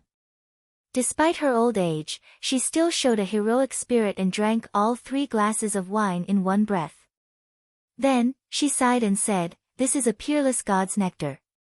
This Old Blind was able to taste such a fine wine in her life. Coming to this world is not in vain. I'll always prepare it for you if you like it, senior, said Tan Xiu with a smile. Forget it. Old Blind waved her hand. Wine is a poison that penetrates the intestines. This Old Blind still wants to live for a few more years, so you don't need to provide it to me, kid. Also, don't call me senior or senior. I'm not used to it. In the future, just call me Old Blind. Tan Xiu was a bit hesitant. Don't mind the red tape. It's decided, said Old Blind. Let's eat first and then talk about Taoist Qiankuan. Taoist Qiankuan? Tan Xiu's expression moved. He beckoned Old Blind to take a seat and then accompanied her to finish the meal. As the dishes were taken away, the square table was also moved into the house. Then, Tan Xiu said, Old Blind, you should talk about that Taoist Qiankuan now, right?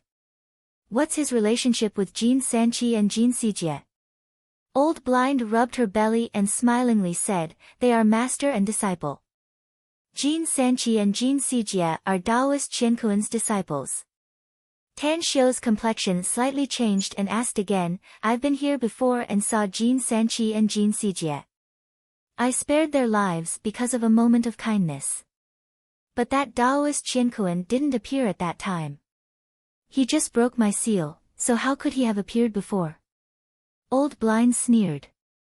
I won't hide it from you, Old Blind. In fact, I also have a grudge with him for many years. He was the one who coveted my family's inheritance, causing my father's death and killing my entire clan. Later on, I practiced the divination technique passed down in my family and spent many years of effort to finally arrange the starlight array in the abstruse ground to trap him there. I thought that it would be impossible for him to escape from the abstruse ground with his golden core stage cultivation, but I never thought that he would actually escape. Tan Xiu calmly pondered over Old Blind's words and then asked the question he was aware of in his heart, according to what you said, that Taoist Qiankuan was not your opponent back then. How come you didn't defeat him last night? Back then, I used all my tricks and schemes to suppress him at the moment he lowered his guard, sighed Old Blind. He didn't even use his trump card at that time, else I would have been the one killed back then. Tan Xiu, Do you know how many years that old Taoist has lived? Isn't he from the same era as you? Asked Tan Xiu in surprise. He's at least twice as old as me. Old Blind shook her head. Twice. Tan Xiu's complexion slightly changed. He clearly remembered Old Blind's age, which should be about 120 years old. So to say, that Taoist Qianquan was at least 240 years old. No wonder he's so powerful. Old Blind man, even you aren't his match. What level has his cultivation reached now? His cultivation had reached the late stage of golden core back then, and it's very likely that he would break through to the nascent soul stage in the future. But after being suppressed in the abstruse place for so many years, I found that his strength was much weaker than before when I saw him again. His power was only at the early stage of golden core. Otherwise, I would have been killed by him last night. Early stage of golden core. A cold light flashed in Tan Xiu's eyes. If Taoist Qianquan's cultivation had reached the late stage of golden core, he wouldn't be able to contend with him even with his current strength. But he was at the early stage of golden core, and it shouldn't be a problem to kill him if he used some of his trump cards. Old Blind, I need to know where that Taoist Qianquan is now. Old Blind slightly furrowed her brows. Although her eyes couldn't see Tan Xiu, her special ability allowed her to clearly see Tan Xiu's expression. She shook her head and sighed. It's very difficult to kill him with just these people you brought. Let's wait and see. We'll join hands to kill him when my injury is completely healed. There's no need to wait. Tan Xiu confidently said, I dare to find him now, so I have the ability to kill him. Tell me. Old Blind hesitated for a moment and then helplessly said, I'll tell you since you've decided. He's in a place full of fiendish qi southwest of us. It's not far from here, probably within 50 kilometers. Southwest? Within 50 kilometers? Hunting ground? Tan Xiu's expression shifted. He immediately got up and said, You stay here and recuperate, Old Blind. Wait for me to bring back the heads of Taoist Qianquan and his 2 disciples. Let's go together. Old Blind got up and said with a particularly firm tone. Your injury. Tan Xiu hesitated. Old Blind interrupted Tan Xiu and said, Your subordinates gave me a holy healing medicine, so my injury has mostly healed now. But that Taoist Qianquan's injury will be very painful if he doesn't have the holy healing medicine. Then let's go together. Tan Xiu could see Old Blind's firmness, so he no longer refuted. It was because when Jia Weili left with his men, he left them a Wrangler SUV. Together with the van, the 2 vehicles quickly rushed toward the hunting ground. Late at night. The cold wind whistled outside the window, but the dark room was as warm as spring. Taoist Qianquan was quietly sitting cross-legged on the bed to recuperate, while in the next room, Jin Sanchi's eyes flashed with killing intent as he watched Jin Sijie recuperating in front of him. He hated Old Blind, Tan Xiu, and even Tan Xiu's men to the bone. Years of planning had finally fallen through. His master appeared, yet he still returned with serious injuries. This hatred made him secretly determined to find an opportunity to kill Tan Xiu, as well as those bastards who obstructed him from reaching the immortal Tao. Begging for a guaranteed monthly vote at the beginning of the month. Chapter 662.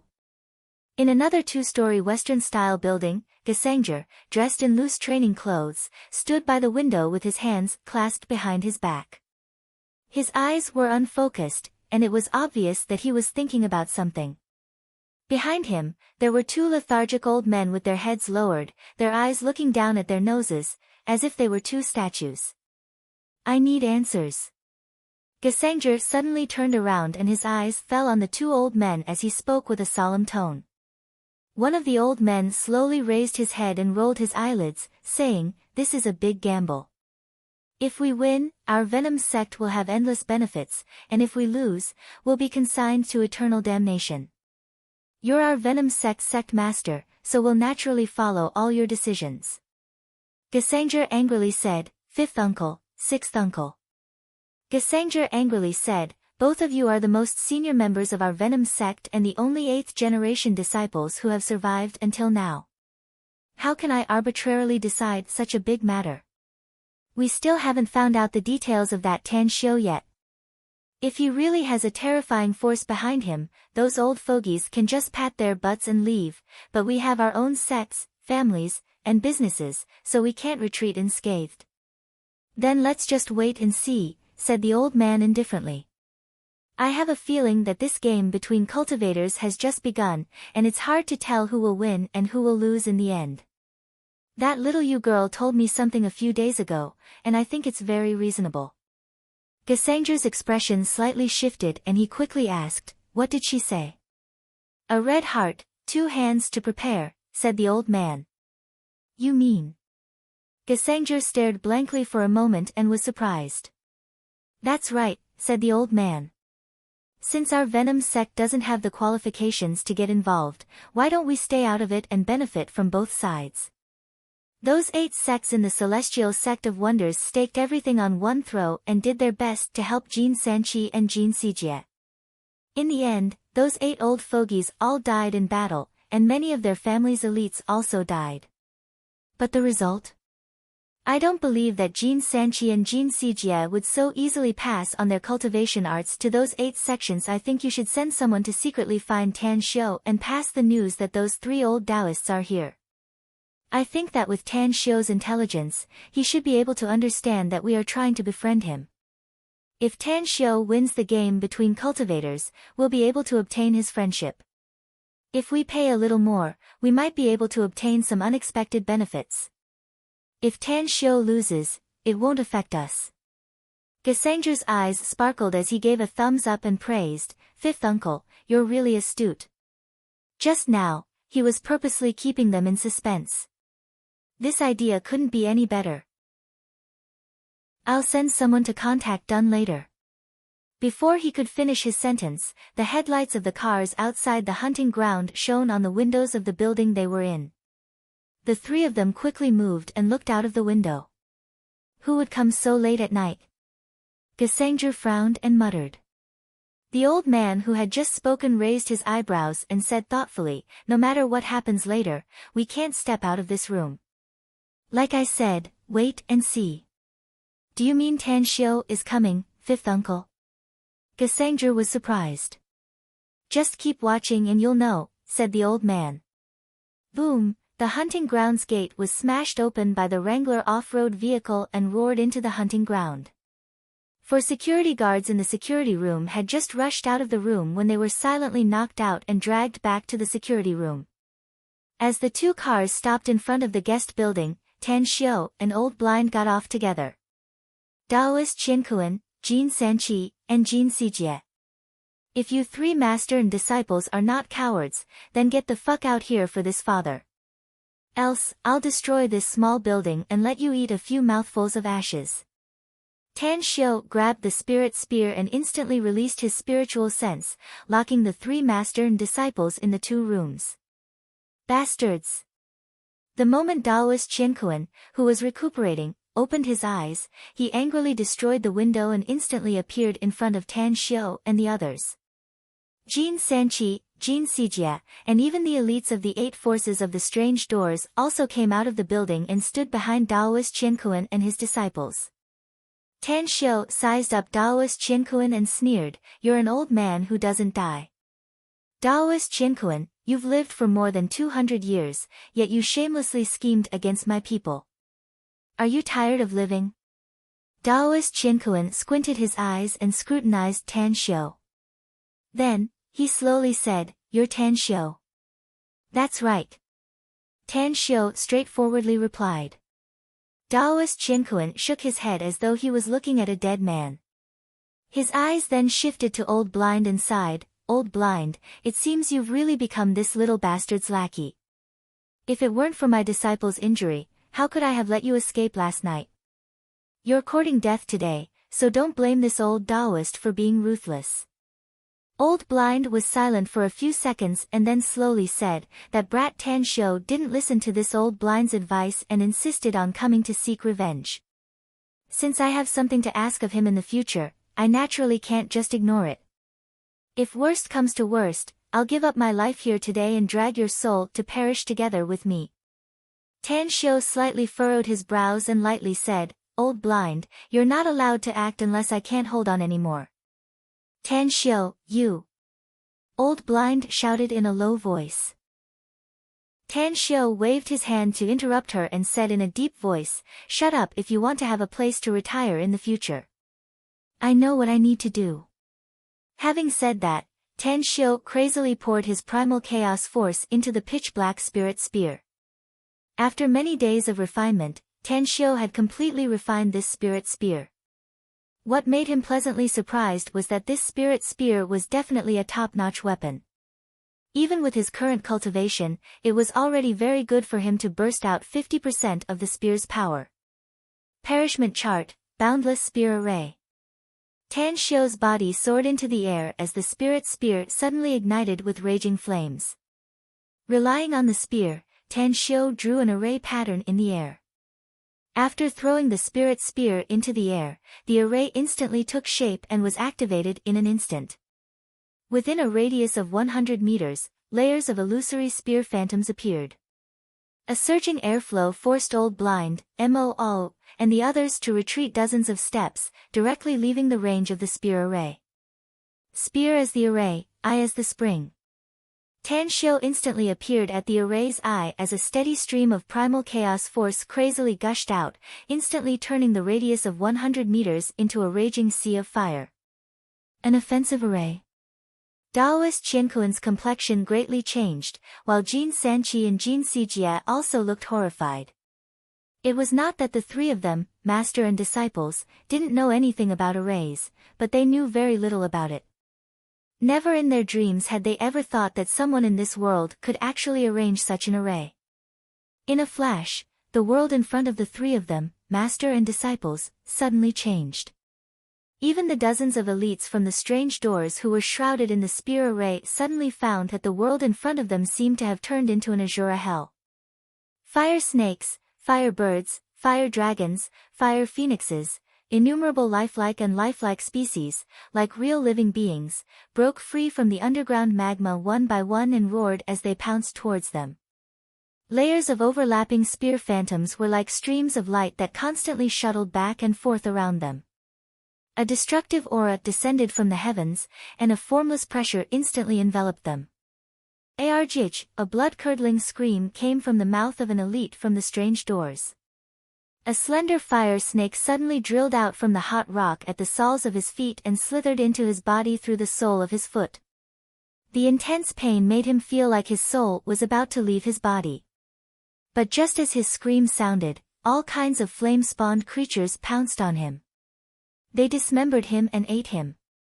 In just a few breaths, the elite from the strange doors was completely devoured, not even a bone residue was left. The dozens of people from the strange doors around him were not much better than him. The number of flame-formed creatures was too many and they were quickly killed. Outside the array. Even though the blind old lady could not see clearly, the image from the special dimension seemed to be reflected in her mind. Even though she was experienced and knowledgeable, she had never thought that one day, she would actually see a living person struggling, screaming, and screaming. Suddenly, pieces of muscles, bones, and blood disappeared. In the end, the entire person disappeared. Moo and the other experts of the Everlasting Feast Hall, as well as Gesangjer and the two old men who were standing at the window in the distance and watching with military binoculars, all looked at the strange scene in horror. The feet were gone, the legs were gone, the head was gone, the arms were gone, and finally, the whole person was gone. Tan Xiu secretly sneered. Since these people from the strange doors wanted to team up with Daoist Qianquan and his master and disciples, they would only be scourges in the future if they were kept alive. Thus, it was better to take advantage of this time and directly kill them to avoid future troubles. Daoist Qianquan, Jin Sanqi, Jin Sijie, your henchmen are all dead now, leaving only the three of you, master and disciples. Enjoy it well. If the three of you can break this array, I'll let you taste the crueler means. Inside the array. Daoist Qiankuan didn't speak nor did he act rashly. He quietly observed the world inside the array and was extremely shocked inwardly. He had never seen such an array, even though his Grand Master had told him when he was very young that such an array existed in this world. The two brothers, Jin Sanqi and Jin Sijie, also didn't act rashly.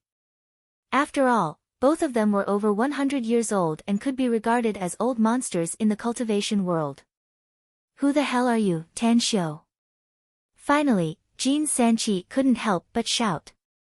He could hear Tan Xiu's voice, so he also thought that Tan Xiu could hear his voice.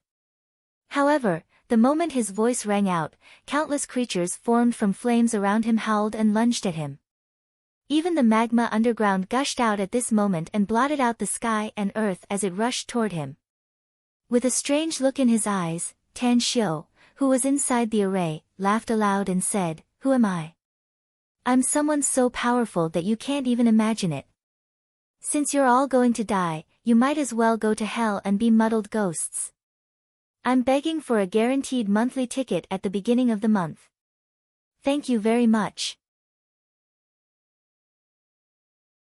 Chapter 663. Jin Sanqi was a half-step into the Golden Core stage. Even though he was trapped by the array formation, he was still unfazed in the face of the unprecedented crisis. The true essence inside his body erupted and combined with the minor spells he knew, he constantly destroyed the flaming creatures that pounced on him. Layers of overlapping spear shadows were forcefully split apart by him. "Your momentum is good, but your power is too weak."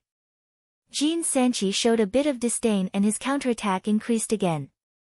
At the same time, Jin Sijie also began to fight with those flaming creatures, narrowly avoiding the piercing and sweeping spear shadows several times. He didn't have an easy time dealing with them like Jin Sanqi. After all, he was now seriously injured. Even if there was residual holy healing medicine in his body, the effect was not particularly significant. Kill and destroy. But Jin Sijie's injury was getting more and more serious. Finally, the moment two flaming snakes wrapped around his ankles, a spear shadow pierced through his waist. Amidst his angry roar, the injury that pierced through his waist brought him a devastating blow.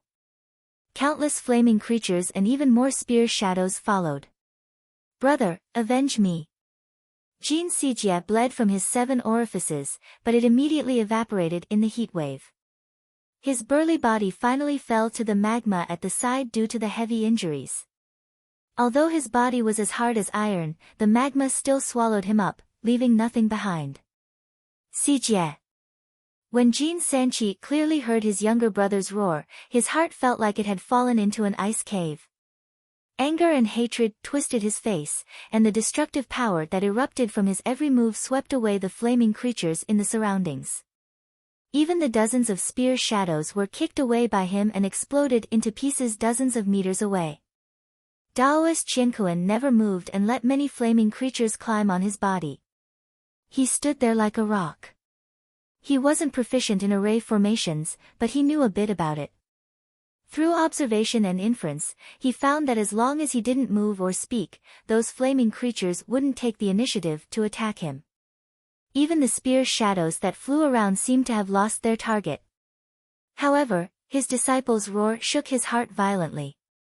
Finally, as his body shook, the flaming creatures crawling on his body exploded one after another, and a terrifying aura directly broke out. Everything within a radius of more than 10 meters was rolled up by the billowing airwaves and thrown to the distance before exploding into pieces. Break the array. Break the formation with brute force. Heaven and Earth Taoist worshipped power. He believed that in the face of absolute power, any obstacle could be violently destroyed. The golden core in his body was instantly taken out by him. The surging spiritual essence was like a torrential river, crashing violently into the void in front of him. Boom, the fiery world around them shook, and ripples appeared in the middle of the air. Faintly, terrifying cracks appeared. But in just an instant, the crack healed, and the ripples gradually subsided. Heaven and Earth Taoist's face was a little ugly. He had tried his best, but he still could not destroy the formation with pure power, which made him angry and unwilling. I'd like to see how long this formation can last. Heaven and Earth Taoist spat out a mouthful of blood essence, and his Jin Dan, which was shrouded in a huge real essence, suddenly burst into a circle of true life fire.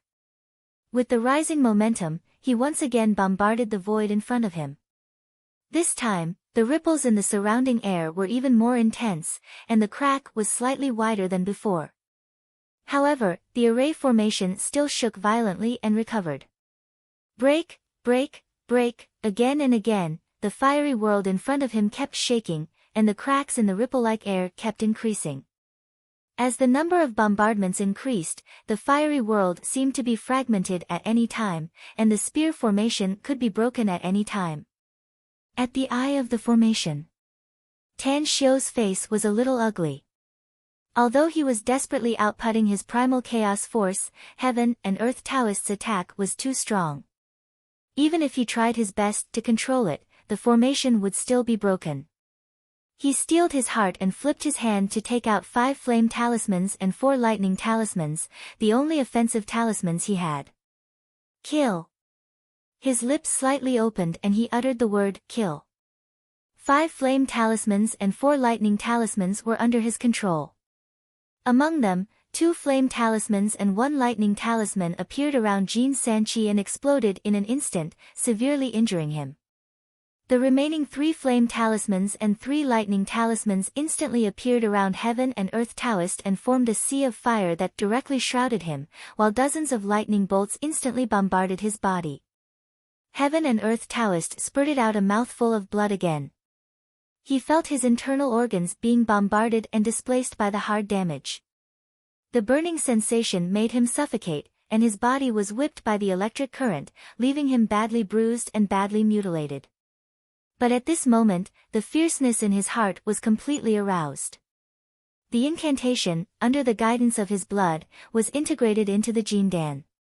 It was almost like he was fighting with his life on the line, fiercely and violently. Crack, the spear formation shattered like glass and collapsed in the blink of an eye. Tan Xiu, who was at the eye of the formation, suddenly trembled. The backlash of the formation caused him to spurt out a mouthful of blood. Had it not been for his extremely strong physique, the backlash would have been enough to make him explode and die. However, such injuries were nothing out of the ordinary for him in the past. His figure flashed in an extremely calm state, and he instantly flashed past Jin Sanqi, who was covered in wounds and had a dull expression on his face. Puff, the blood guzzler dagger burst out with a dazzling light and a head was instantly sent flying. Jin Sanqi, who was only half a step away from breaking through to the golden core stage, stared at the spinning world with eyes as wide as saucers. He looked at his headless body as blood spurted out from his neck. 100 meters away. Old Blind's divine sense had been shrouding that area, allowing her to clearly see the scene of the fight. When the array was broken and Tan Xiu brazenly killed Jin Sanqi, she was shocked to the point that it was hard for her to recover from the shock even though she was experienced and knowledgeable. Jin Sanqi's strength was obviously slightly stronger than Jin Sijie's. She had seen Jin Sijie's strength before. Tan Xiu was still very young. Even if he relied on the array, it was impossible for him to kill Jin Sijie and Jin Sanqi, right? At the same time, Moo, Jin Shi, and the others were shocked. They looked at Tan Xiu with fanatical eyes, almost shouting, "Long live!" Tan Xiu's performance impressed them. Inside the small building in the distance, Gesangjer and the 2 old men were dumbfounded, as if they had seen the most incredible thing in the world. Jin Sijie was dead. Jin Sanqi was also dead. The remaining dozens of elites from the 8 sects of the Celestial Sect of Wonders were also dead. Gesangjer suddenly rejoiced that he was not involved in this matter. Otherwise, he, the 2 elders, and even the entire Poison Sect's disciples would have died without a burial place. At the same time, he also felt a bit regretful. If Tan Xiu and the others had come a bit later, he could have sold them a favor. Tan Xiu's attack was very fast and the timing he seized was also very ingenious. Even Daoist Qiankuan couldn't react when Jin Sanqi was directly beheaded.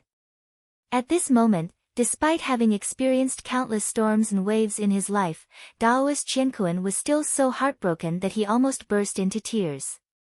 The two disciples he had received in his life, who almost stepped into the Golden Core realm, were killed just like that. This was undoubtedly like a sharp knife that fiercely stabbed into his heart. "I'm going to kill you," Daoist Qiankuan roared. Although the luster of the Golden Core had become extremely dim and its body had shrunk, it still fiercely bombarded towards Tan Xiu under Daoist Qiankuan's control. It would be difficult to vent the hatred in his heart if he didn't kill this brat. He no longer cared about how much damage he would suffer if he continued to fight. There was only one crazy thought in his mind: to kill Tan Xiu and avenge his disciples. "You still need to cultivate for hundreds of years to kill me."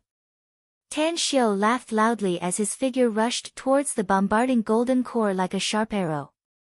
The vigorous primal chaos force in his body crazily poured into his arm and fiercely bombarded the Golden Core. 100 meters away, Old Blind's complexion drastically changed and he shouted with a horrified expression, "Don't!" Boom! Tan Xiu violently retreated dozens of steps back before he coughed up a mouthful of blood and staggered to stabilize his body. Despite his incomparably strong physique, the bones in his fingers were still broken and his whole fist was badly mutilated. The moment he stopped, the spirit spear he had put away shot straight toward Daoist Qiankuan and instantly pierced his chest. How is this possible? Daoist Qiankuan's 7 orifices bled and he looked down at the hole in his chest with difficulty. His Golden Core was blasted by Tan Xiu's punch, and the backlash made his injury severe to the extreme. The wound on his chest was directly hit by a direct hit to his heart, causing his vitality to constantly flow away. Cough, cough. Tan Xiu's complexion was a bit pale. After coughing up 2 mouthfuls of blood, he looked up at Daoist Qiankuan and sneered, "I may not be as good as you in terms of our cultivation. However, I specialize in body refinement, so my physique is more than 10 times stronger than yours. Remember my words, Daoist Qiankuan. Don't be my enemy in your next life." "Is there a next life?" Daoist Qiankuan murmured.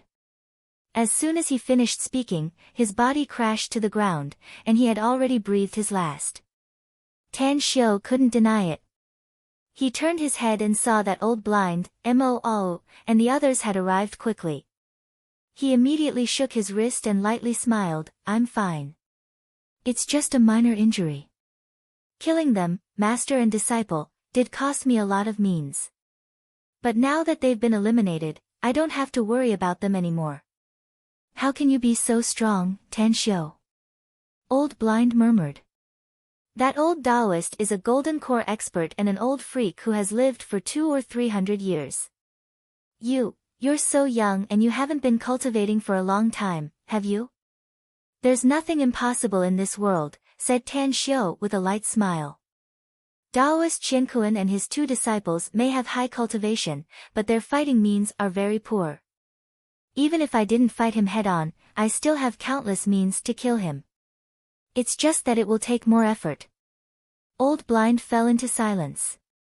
She couldn't see through Tan Xiu. Tan Xiu slowly looked up and looked at the small building in the distance.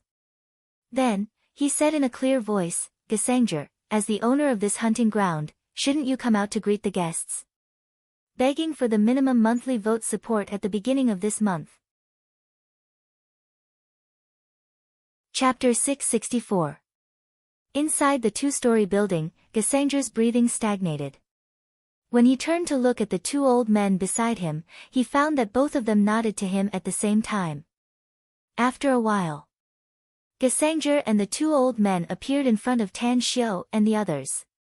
Looking at the corpses on the ground, Gesangjer wryly smiled with a complex expression and said, "I didn't expect that you're also a cultivator, Mr. Tang, nor did I expect that you have such a powerful strength. It seems that my previous worries were groundless. I didn't expect that Master Gesangjer would turn out to be someone from the strange doors," said Tan Xiu lightly. "Your status should be quite high, right?" I'm the sect master of the Venom sect, but I've never participated in the disputes of other forces. We've never provoked anyone while staying in Kana's all these years. Mr. Tang, if you're dissatisfied with the people from the strange doors, please don't direct your anger at our Venom sect. Daoist Qiankuan, Jin Sanqi, and Jin Sijie insisted on staying here, but I don't have the guts nor the ability to drive them away. The crime of shielding is also one of the criminal laws in today's society, said Tan Xiu with a faint smile. Please forgive me, Mr. Tang, but how can you not stoop to our level? Gesangzhe spread out his hands. It's easy for me not to stoop to your level, said Tan Xiu with a faint smile. I'm very dissatisfied with the forces from the strange doors that Jin Sanqi and Jin Sijie have won over. I won't pursue your responsibility if you can make up for your mistakes and eliminate all those people from those forces. Gesangzhe's expression moved and he suddenly cupped his fists and said, Gesangzhe is willing to serve Mr. Tang. Serve? Not to make up for my mistakes. Tan Xiu's mind raced and he immediately saw through Gesangzhe's thoughts. He let out a faint smile and slowly stretched out 3 fingers, saying, 3 years. If your Venom sect's performance satisfies me within 3 years, I don't mind letting you go further. A probation period? Gesangzhe's eyes lit up and he respectfully said with a bit of excitement, Gesangzhe, and the entire Venom sect behind me, will always serve you, Mr. Tang. No matter what orders you have, as long as it is within our capabilities, we will definitely do our best to accomplish it. A smile outlined on the corner of Tan Xiu's mouth as he nodded and said, then let's kill all the people from the strange doors involved in this incident first. He's MOO. I'll have him stay behind with a few people to assist you. 10 days later, I hope that everyone from those forces will go to hell. Yes. Gesangzhe did not know the strength of MOO and the others, but since they could follow Tan Xiu, they must also be cultivators. With the help of several cultivators, it would be a piece of cake to uproot the 8 families. Subsequently, Tan Xiu was not in a hurry to leave. Instead, he stayed in the hunting ground to heal his wounds. Although his injuries weren't too serious, they weren't light either. Especially the backlash caused by the spear array being broken, his entire internal organs were burning with pain. If he didn't treat his injuries soon, it might leave behind hidden dangers. Noon of the next day. When Tan Xiu came out of the room, Moo told him that Old Blind had left. Before leaving, he told Moo to tell him that he would come to Shanghai's Everlasting Feast Hall in June. Our Venom sect is ready, boss. At lunchtime, Gesangzhe arrived in a hurry. Since you're ready, then let's get started, said Tan Xiu. Remember, don't leave any hidden dangers behind, and don't make too much noise. After all, it's a new society now. Gesangzhe nodded cautiously. In fact, he knew what to do even without Tan Xiu's instruction. He didn't dare to kill the people of the 8 families with great fanfare in the current situation where the media was very well informed. His Venom sect was adept at assassinating people with poison and killing them in an invisible manner. Boss, I've figured it out. Those 8 Strange Doors clans are very powerful. What should we do after killing them? Asked Jin Shi all of a sudden. Tan Xiu looked at Jin Shi with a strange expression. He suddenly grinned and said, I think Jin Shi is a good guy. He's very quick-witted. I think we'll leave this matter to him. You go back with me. Moo was very brave, but he was a bit lacking when it came to considering things. Upon hearing Jin Shi's words, he realized that he wouldn't be able to solve the subsequent problems. Hence, he let out a hollow laugh and nodded without saying anything. Jin Shi, contact my grandpa personally if this matter involves the officialdom. I think he can solve it, continued Tan Xiu. If it involves the business sector, contact Kang Xia personally and she'll take care of it. Remember, those who should be killed must be killed. Don't be soft-hearted. I understand. Jin Shi respectfully replied. In the evening, Tan Xiu arrived at Jia Weili's horse farm in Kanas. After seeing Jia Weili coming out to greet him, Tan Xiu got off the car and smilingly said, "Brother Jia, I'll be freeloading dinner here tonight." "You're most welcome," said Jia Weili with a clear and loud laugh. Tan Xiu nodded with a smile and said while walking, "I've troubled Brother Jia this time to run to the deep mountains and forests, so I can't express my gratitude verbally. After dinner, I'll give you a big gift. Just take it as my thanks to you." "Brother Tang, you don't need to be so polite since we're friends," said Jia Weili with a straight face. "I, Jia Weili, fancy you as a person, not your money, wealth, and things." Tan Xiu shook his head and smilingly said, "The gift I'm giving you is something that money and wealth can't buy." "Alright, don't decline it. Let's finish dinner first." "Alright, I'll send someone to prepare it now." Jia Weili was a bit expectant and excited. He already knew that Tan Xiu was a cultivator, so he felt that the gift Tan Xiu gave him was something that countless ordinary people could only dream of. Sure enough. After dinner, Tan Xiu taught him a simple qi-nourishing cultivation technique. This cultivation technique couldn't make ordinary people become cultivators, but it could prolong their lifespan and strengthen their physique. Furthermore, this cultivation technique was very easy to cultivate. Tan Xiu even wrote a prescription for Jia Weili, telling him to take the medicinal herbs according to the prescription and take the medicated diet. After doing all this, Tan Xiu took Mo All and left the horse farm amidst Jia Weili's gratitude and quickly rushed to the airport. What made him helpless was that the Kana's airport had stopped all flights due to the weather. Tan Xiu didn't want to waste time here, so he took a bus with Mo All and rushed to the Beijiang railway station overnight.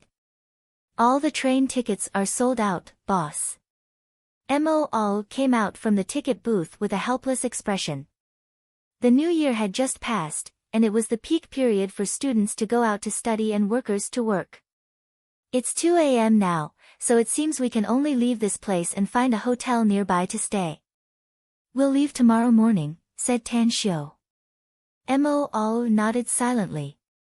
Suddenly, his eyes flashed and he hurriedly said, "Boss, maybe I have a way to buy train tickets." "Please wait a moment." Tan Xiu watched Mo All leave quickly and secretly whispered to several youngsters in the corner a dozen meters away. Then, he handed out some money and returned with 2 train tickets. "It's a ticket scalper, boss. We need to transfer to Ning province." After the bumpy train ride, Tan Xiu and Mo All rushed to Ning province. It was already evening by the time they arrived. Fortunately, they bought a sleeper, so they didn't feel tired at all. Afterward, they rushed to the Ning province airport without stopping. After buying the tickets, they smoothly boarded the plane to Shanghai. Strange, why is there no one?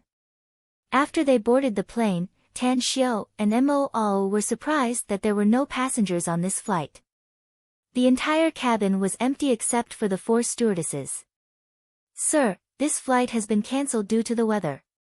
But due to the change in the weather, this problem has been lifted, so the passengers who originally booked this flight have refunded their tickets. You bought it at the last minute, so there are only a few passengers on this flight. Please wait for a moment. There's still half an hour before our flight takes off, so there should be more passengers coming later," replied one of the beautiful stewardesses. Tan Xiu suddenly understood. After sitting down according to the ticket number, he quietly waited. "Sir, there are many passengers here. I don't like to sit near the window. Can we change seats?" A sweet-sounding voice sounded as a voluptuous masked woman stood in the aisle next to Mo All and asked. "Change seats." Mo All slightly furrowed his brows and quickly glanced at the cabin environment. What made him secretly vigilant was that there were only 5 passengers in the entire cabin, including the woman next to him. Tan Xiu, who was sitting near the window with his eyes closed, also heard the voice. He opened his eyes and looked around and also found this problem. "Oh, find a seat at the back." Tan Xiu glanced at the masked woman and calmly said. "All right." Mo All replied and quickly went to the back seat. Tan Xiu calmly watched the masked woman sit down and also smelled the feminine fragrance coming from her. He lightly smiled and said, Miss Xue, it's a small world. This saying really does have some truth to it. Shueyu's eyes curved and a smile appeared on her face as she said, it's the ancestor who told me that you'll take this flight to Shanghai. It just so happens that I'm also going to Shanghai to find my fiancé, so we happen to meet here. What's wrong? Mr. Tang doesn't want me to sit next to you? Your fiancé? Asked Tan Xiu. Chu Yuan. Actually, I've already seen my fiancé. Shueyu shook her head. Where? Tan Xiu was surprised. He's far away, yet right in front of you. Mr. Tang, do you really not know? Or are you deliberately playing dumb? Tan Xiu raised his finger to point at his nose and incredulously said, You mean me? Is there anyone else in front of me besides you? Asked Shueyu with a smile. Tan Xiu rolled his eyes and snappily said, Miss Xue, you can eat whatever you want, but don't speak irresponsibly. I already have a family, so it's no fun for us to crack such jokes. Shueyu shook her head and said, If I didn't know your true identity, I wouldn't be sure that you're the first man to see my true face. Mr. Tang, no, I should call you Tan Xiu to sound more intimate. Tan Xiu, am I right? In fact, you've already seen what I look like in Star City. Chapter 665. Tan Xiu frowned and was silent for several seconds before he slowly asked, Who's your ancestor? Shueyu gently raised her hand and lifted the veil covering her face. Her devastatingly beautiful face appeared before Tan Xiu's eyes as she chuckled and said, My ancestor is a blind woman who was born in the Miao region just like me. She knows about the past and present and can even divine the path of life. Tan Xiu stared blankly and asked in astonishment, Doesn't this blind woman have no children and no relatives? The reason why we call her ancestor is not because we're related by blood. Shueyu shook her head and smilingly said, Our ancestor is destined to bring bad luck to her husband and relatives, so she naturally has no children. But she's the guardian deity of our Miao region and the oldest senior in our tribe. That's why all the tribes in the Miao region address her as ancestor. Tan Xiu suddenly understood. He raised his hand to touch his nose and helplessly said, Your ancestor listens to my orders, so shouldn't you also listen to mine? A crafty glint flashed in Shueyu's eyes as she smilingly said, Except for the ancestral rule that cannot be changed, I'll listen to everything else. There's an old saying in our Miao region that if you marry a chicken, follow the chicken. You'll be my husband from now on, and I'll do whatever you want me to do. Stop. Tan Xiu felt like he was stuck by a piece of gummy candy and quickly said, Rules are dead, but people are alive. The rules passed down by the ancestors need to be broken by the later generations. Miss Xue, I really have a girlfriend, and we have a very good relationship. I don't think you want to be a third party with your qualifications, right? That's why I think Chu Yuan is the most suitable for you. Chu Yuan is not suitable for me. Shueyu shook her head. Having said that, she slowly took out a small porcelain bottle and poured out a black pill from it. Then, she said again, According to our tribe's rules, I only have two choices if you don't want to accept me. First, I can kill you. Second, I can commit suicide. Ever since I learned your identity, I've realized that I can't kill you. So, there's only one option left for me now, suicide. Tan Xiu frowned and said, If you want to die, then commit suicide. Shueyu's eyes darkened. Her slender fingers pinched the black pill, and she directly put it into her mouth. At that moment, she slowly closed her eyes. Tan Xiu was dumbfounded. He'd already identified the effect of the black pill through its smell, and it was absolutely a highly toxic medicine. Not to mention an ordinary person, even a cultivator with a low cultivation would die upon consuming it. Bang! Tan Xiu's palm patted Shueyu's chest. Although the softness made him feel very elastic, he did not have the slightest evil thought at all. As the chaotic force entered Shueyu's body, it controlled the black pill that was about to melt in just half a second. The moment he pinched Shueyu's cheek, the black pill flew out of her mouth. Stupid! Tan Xiu scolded with a cold face. Shueyu opened her eyes again, but they were still as lifeless as before. She shook her head and said, "You can save me once, but you can't save me forever. Only death awaits me unless you promise to marry me."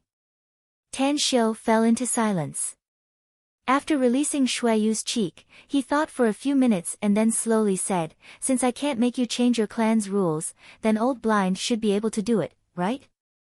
You call her ancestor, so you should listen to her words. Before I came here, Ancestor personally told me that I need a benefactor's help in the future to live normally," said Shueyu. "The benefactor she mentioned is you. Also, Ancestor asked me to tell you that she won't appear again even if you burn 3 sticks of incense and shout her name. If you want to see her again, you can only wait until next June at the Everlasting Feast Hall in Shanghai." This Old Blind. Tan Xiu was exasperated. He didn't expect that Old Blind had already predicted that he would look for her and unexpectedly blocked his path ahead of time. Suddenly, his expression moved and he lightly said, "I already have a girlfriend. It's impossible for me to abandon her and marry you. Since you're crying and shouting for me to accept you, then it's not impossible. You'll be my lover from now on. Or should I say, a mistress." Shueyu stared blankly for a moment. An angry and ashamed expression flashed in her eyes. She was silent for a long while before she nodded with an ugly expression and said, "Then I'll be your lover. We don't have a legally recognized marriage certificate between us, but you must find some time to go back to the Miao region with me and hold a marriage ceremony with me. You want me to be a mistress or a mistress?" Tan Xiu angrily said, "You agree to be a mistress? Is your brain fried or something?" "It's better to live than to die," said Shueyu honestly. "I'm still young and I don't want to die. Besides, it's not like polygamy and polygamous tribes don't exist in our Miao region. In ancient times, there was also the rule of having 3 wives and 4 concubines, which I can accept." Fuck. Tan Xiu was truly speechless and completely defeated by Shueyu's reasoning. He had seen the problem of having 3 wives and 4 concubines many times. Back in the immortal world, countless immortal world powerhouses had countless immortal companions and immortal concubines. Even for ordinary people in those empires, the emperors had 3 palaces and 6 courtyards and 72 concubines, while countless princes and nobles had groups of wives and concubines. Men in some countries even used the number of women they had as proof of their ability. But this was Earth. Furthermore, this was the new era of the 21st century. How could such a feudal mentality be so terrible that even a woman like Shueyu couldn't avoid it? After the plane took off, Tan Xiu turned his head to look at Shueyu and said, "I don't care what you think. But since you want to be my lover, then don't affect my normal life. I still want to live the life of an ordinary person, so our relationship can't be known by others. I'll give you a house when we arrive in Shanghai, and you can live there later. You can't look for me unless I take the initiative to look for you. Of course, if you think it through and want to leave me, you can leave me directly. You don't even need to call me." "No problem." Shueyu nodded. Tang Xiu still wanted to earnestly persuade her, but when he saw her cold expression, he immediately lost the mood to do so. He didn't want to talk to her, so he directly closed his eyes and slept. At the Shanghai airport. When Tan Xiu came out of the airport with Mo Ao and Shueyu, Qi Nan had already received a call from Mo Ao and had been waiting outside for a long time. "It's been hard on you, boss." Qi Nan's face was glowing. She looked several years younger than the first time Tan Xiu saw her. Now, she looked to be in her late 20s at most. Her appearance was even more beautiful than before, and her figure was also more outstanding than before. "Not bad. It seems that you've gotten a lot of cultivation resources." Tan Xiu nodded and said, "But don't take too many elixirs. You still need to be down to earth in your cultivation and lay a solid foundation.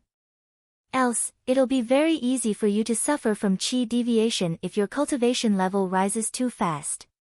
Qi Nan's complexion changed and she immediately replied with a solemn expression, understood. This subordinate will keep it in mind. Tan Xiu didn't speak again and followed Qi Nan to the parking lot outside. He then boarded the car and went straight to the Blue Star Villa complex. After Qi Nan left, he looked at Shuiyu, who followed him and lightly said, there are many guest rooms on the first floor. You can choose one to stay in. I'll take you to your new residence tomorrow. I want to live with you, asked Shuiyu. The number of times we've met is less than 5 fingers, said Tan Xiu with a dissatisfied expression. Do you think it's appropriate to live with me now? Even if we're lovers, there must be a gradual process to slowly cultivate feelings, right? Since we're lovers, desire should be more important than feelings. Shuiyu shook her head. Also, I won't feel at ease if you don't want my body. Nonsense. Tan Xiu didn't have the slightest desire, so how could he want Shuiyu's body now? He reprimanded her in a low voice and turned to walk to the second floor.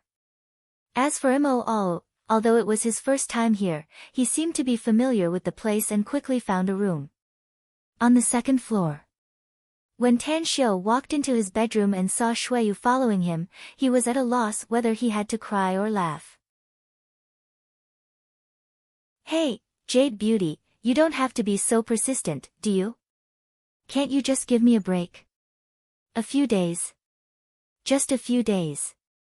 You women have a few days of discomfort every month, but we men also need to take a break. You should have heard it from your swindling ancestor, right? This trip to Kana's is absolutely a narrow escape from death. It's not easy for me to recuperate and come back. Can't you just let me take a break? All right. Shuiyu hesitated for a moment before she took a few steps back and left the room. Then, she directly pushed the opposite door and went inside. Bam, the door was closed and Tan Xiu walked to the bed with a helpless expression. He directly lay down on it and cursed inwardly, what a dogskin plaster living ancestor. It seems like I'm affected by the heavenly Tao here. Could it be that I was hurt by love in the immortal world, so I came back to earth to compensate me? Otherwise, there shouldn't be so many love tribulations. Tan Xiu recalled the scene when he was in the immortal world. For thousands of years, apart from Shui Qingcheng, he had never found any other woman who liked him. Logically speaking, he had an illustrious status in the immortal world with a terrifying cultivation base. Didn't they say that beauties loved heroes? Why didn't he do so at that time? He was not sure. In fact, he did not consider this aspect when he was in the immortal world, especially after he had Shui Qingcheng. His whole heart was on Shui Qingcheng, and other women simply could not enter his eyes. How could he know that when he was in the immortal world, there were more than hundreds of millions of women who adored him? But when he returned to Earth, because of his mother, he had to consider the relationship between men and women. He had to consider marrying a wife and having children. Otherwise, he was afraid that his mother would be angry and sad. On this night, Tang Xiu didn't cultivate. Even though his injuries had healed, he was still quite tired after running around and tossing around all day long. He took a simple bath and changed into clean clothes. Just as he was about to go to bed, someone knocked on the door again, and Shuiyu's sweet voice came from outside the door. Tan Xiu, I need a change of clothes. Chapter 666. After the fragrant medicated diet was carried into the dining room by Shuiyu, Tan Xiu's appetite was immediately stirred. He could clearly feel the spiritual energy contained in the medicated diet, which indicated that she had added a lot of medicinal herbs to it. Did you buy it this morning? Asked Tan Xiu in astonishment as he felt his whole body warm after drinking a bowl of medicated diet. I once lived in Shanghai for some time, so I know a Chinese medicine store that opens early, said Shuiyu. I originally had some money left, but I spent all of it buying medicinal herbs. These medicinal herbs are not cheap, are they? Asked Tan Xiu. It's not that much. Shuiyu nodded and said, I bought 12 million yuan worth of medicinal herbs, but it can only be used to make a medicated diet for half a month. Such a small pot of medicated diet is only a few 100,000 yuan. Clang! In the corridor outside the dining room, the flower pot was accidentally knocked over by Zhang Xinlan. She didn't mean to eavesdrop on the conversation between Tan Xiu and Shuiyu, but the content nearly made her drop her jaw. Tan Xiu hurried out of the dining room and saw Zhang Xinlan's flustered and frightened appearance. He instantly understood that she had heard Shuiyu's words. He forced a smile inwardly and quickly comforted her. Are you all right, Aunt Zhang? You can throw this flower pot away after it's broken. You must get treatment quickly if you're injured. Looking at Tan Xiu's amiable and approachable appearance, Zhang Xinlan's restless heart eased a lot. She shook her head and said, Thank you for your concern, Mr. Tang. I'm fine. I'll go out and buy an identical flower pot. Don't worry, I'll pay for it myself. You don't need to pay for it yourself, Aunt Zhang. Tan Xiu waved his hand and smilingly said, Just deduct it from my living expenses. Don't treat yourself as an outsider if you want to work here in the future. Zhang Xinlan gratefully looked at Tan Xiu and hurriedly took the tools to clean up. Just as she was about to clean up and watch Shuiyu go to the kitchen to wash the dishes, she quietly came to Tan Xiu's side and hesitantly said, Mr. Tang, I know you're very rich, but you should save as much money as you can. Isn't the money you saved? Tan Xiu couldn't help laughing. He could guess the reason why Zhang Xinlan said that from the way she stealthily glanced at the kitchen several times. He immediately said with a smile, Aunt Zhang, Shuiyu used to be very rich, at least in the hundreds of millions. She might have been used to spending lavishly in the past, so she couldn't change her character in a short time. But don't worry. I will definitely educate her well in the future and guarantee that she will become a good wife and mother. A good wife and loving mother type of lover. Zhang Xinlan muttered in her heart, but she still nodded in relief. She was just a nanny, so she had a sense of propriety. Today, reminding Tan Xiu was the best she could do. Soon after, Tan Xiu went out with Shuiyu and went to the nearby shopping mall to buy a lot of clothes and daily necessities. Then, he drove to the most prosperous Binjiang Avenue in Shanghai and entered the once top luxury villa residential area in the country. Thompson Villa. The interior decoration of the double-story duplex villa was extremely luxurious, with all kinds of household appliances. The villa was regularly cleaned by the property's cleaning staff every week. When Tan Xiu opened the door with the key, he found that the inside was unexpectedly spotless and everything was neatly arranged. This place is good. You're the man who has invested the most in his lover. Shuiyu walked around the villa and found that she was very satisfied with this nearly 200 square meter mansion, be it the floor or the view from the window. Tan Xiu forced a wry smile and said, Don't be sarcastic, okay? I don't have many properties in Shanghai, and the other one is a bit far from the downtown area, so I can only let you live here. If you have a better place, you can choose to move away. Shuiyu raised her brows and said, Why would I move away from the mansion my man gave me? You can treat me as a canary and treat me as a good wife and a loving mother later. Tan Xiu didn't want to discuss this issue with Shuiyu, so he waved and said, All right, you can live here later. I still have to rush to campus, so I can't accompany you. Just call me directly if there's anything you need. All right. Shuiyu gently nodded. After leaving the Thompson Villa complex, Tan Xiu hurried to Shanghai University. It had been a few days since the start of the semester, yet he hadn't appeared on campus. Han Qingguo had called him several times during this period, expressing her dissatisfaction. Today was Thursday.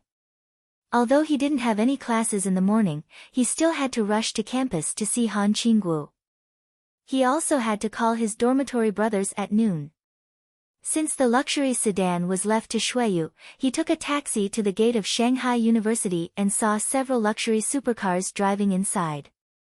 Not only did the security guards at the gate not stop them, but they also saluted them with smiles on their faces.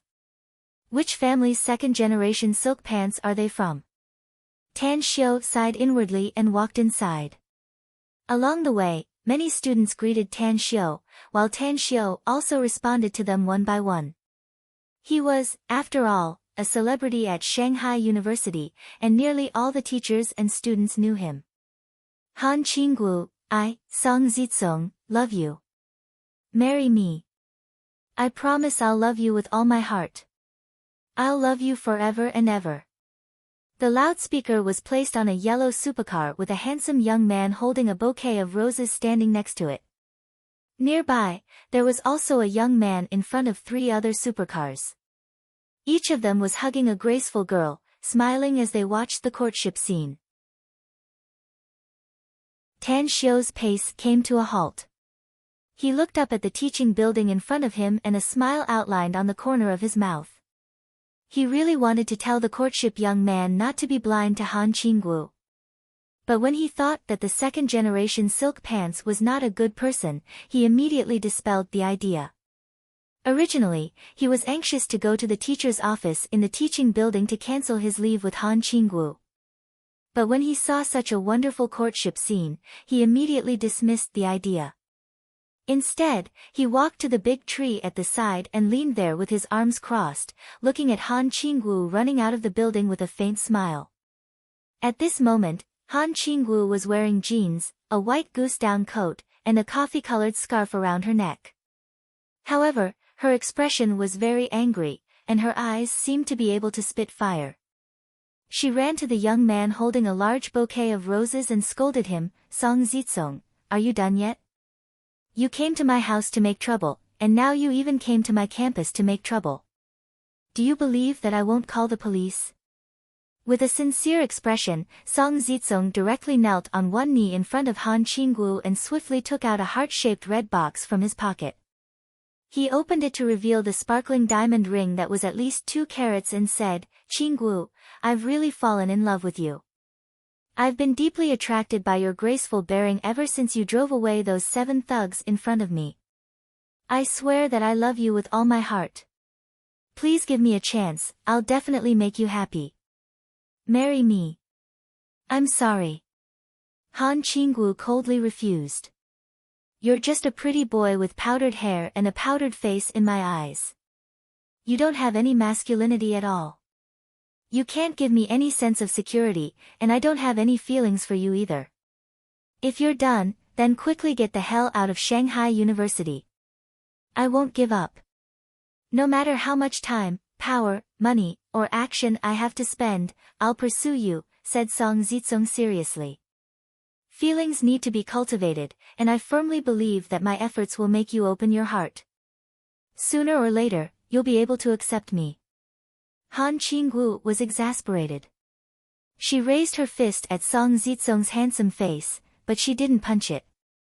After thinking for several seconds, she suddenly said, It's fine if you want to pursue me, but don't use this kind of despicable means to court me. I'll give you a chance if you promise me a few conditions. Song Zitsong's eyes lit up and hurriedly asked, What conditions? Let alone a few conditions, I'll agree even if you have thousands of conditions. First, don't bother me in the near future, said Han Qinggu. Unless you can train your muscles to the point that you can knock down several thugs by yourself. We'll talk about the second condition after you've fulfilled the first condition. Song Zitsong stared blankly for a moment before his face immediately pulled down. He raised his arm and forced a smile, saying, I have the confidence to train my muscles, but to knock down several thugs, isn't that too difficult? I've never practiced martial arts before, and even if I were to practice it again now, it won't have much effect even after a year or so. Forget it if you don't agree, sneered Han Qinggu. Song Zitsong's complexion turned blue and white. After a long while, he gritted his teeth and said, I agree, but I'll still come to you every few days. You're the one I love deeply, and I can't sleep or eat well if I can't see you. Also, I have to guarantee that other men won't take advantage of this. Also, If that Tan Xiu in your class really dares to provoke you, I'll cripple him. What does this have to do with Tan Xiu? Shouted Han Qingwu angrily. You, get the hell out of here. Hatred and jealousy flashed in Song Zizong's eyes as he said, I know that Tan Xiu is very famous, and you're quite close to him. But you're the woman I love, and I won't let him off if he dares to have any bad thoughts.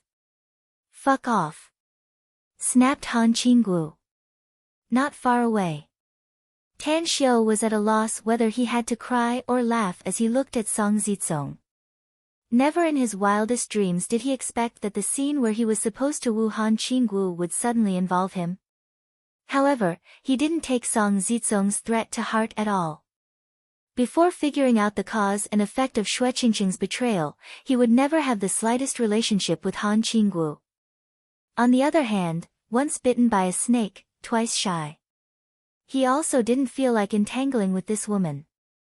As long as Song Zizong didn't have a screw loose and really find trouble with him, he would also be too lazy to care about him.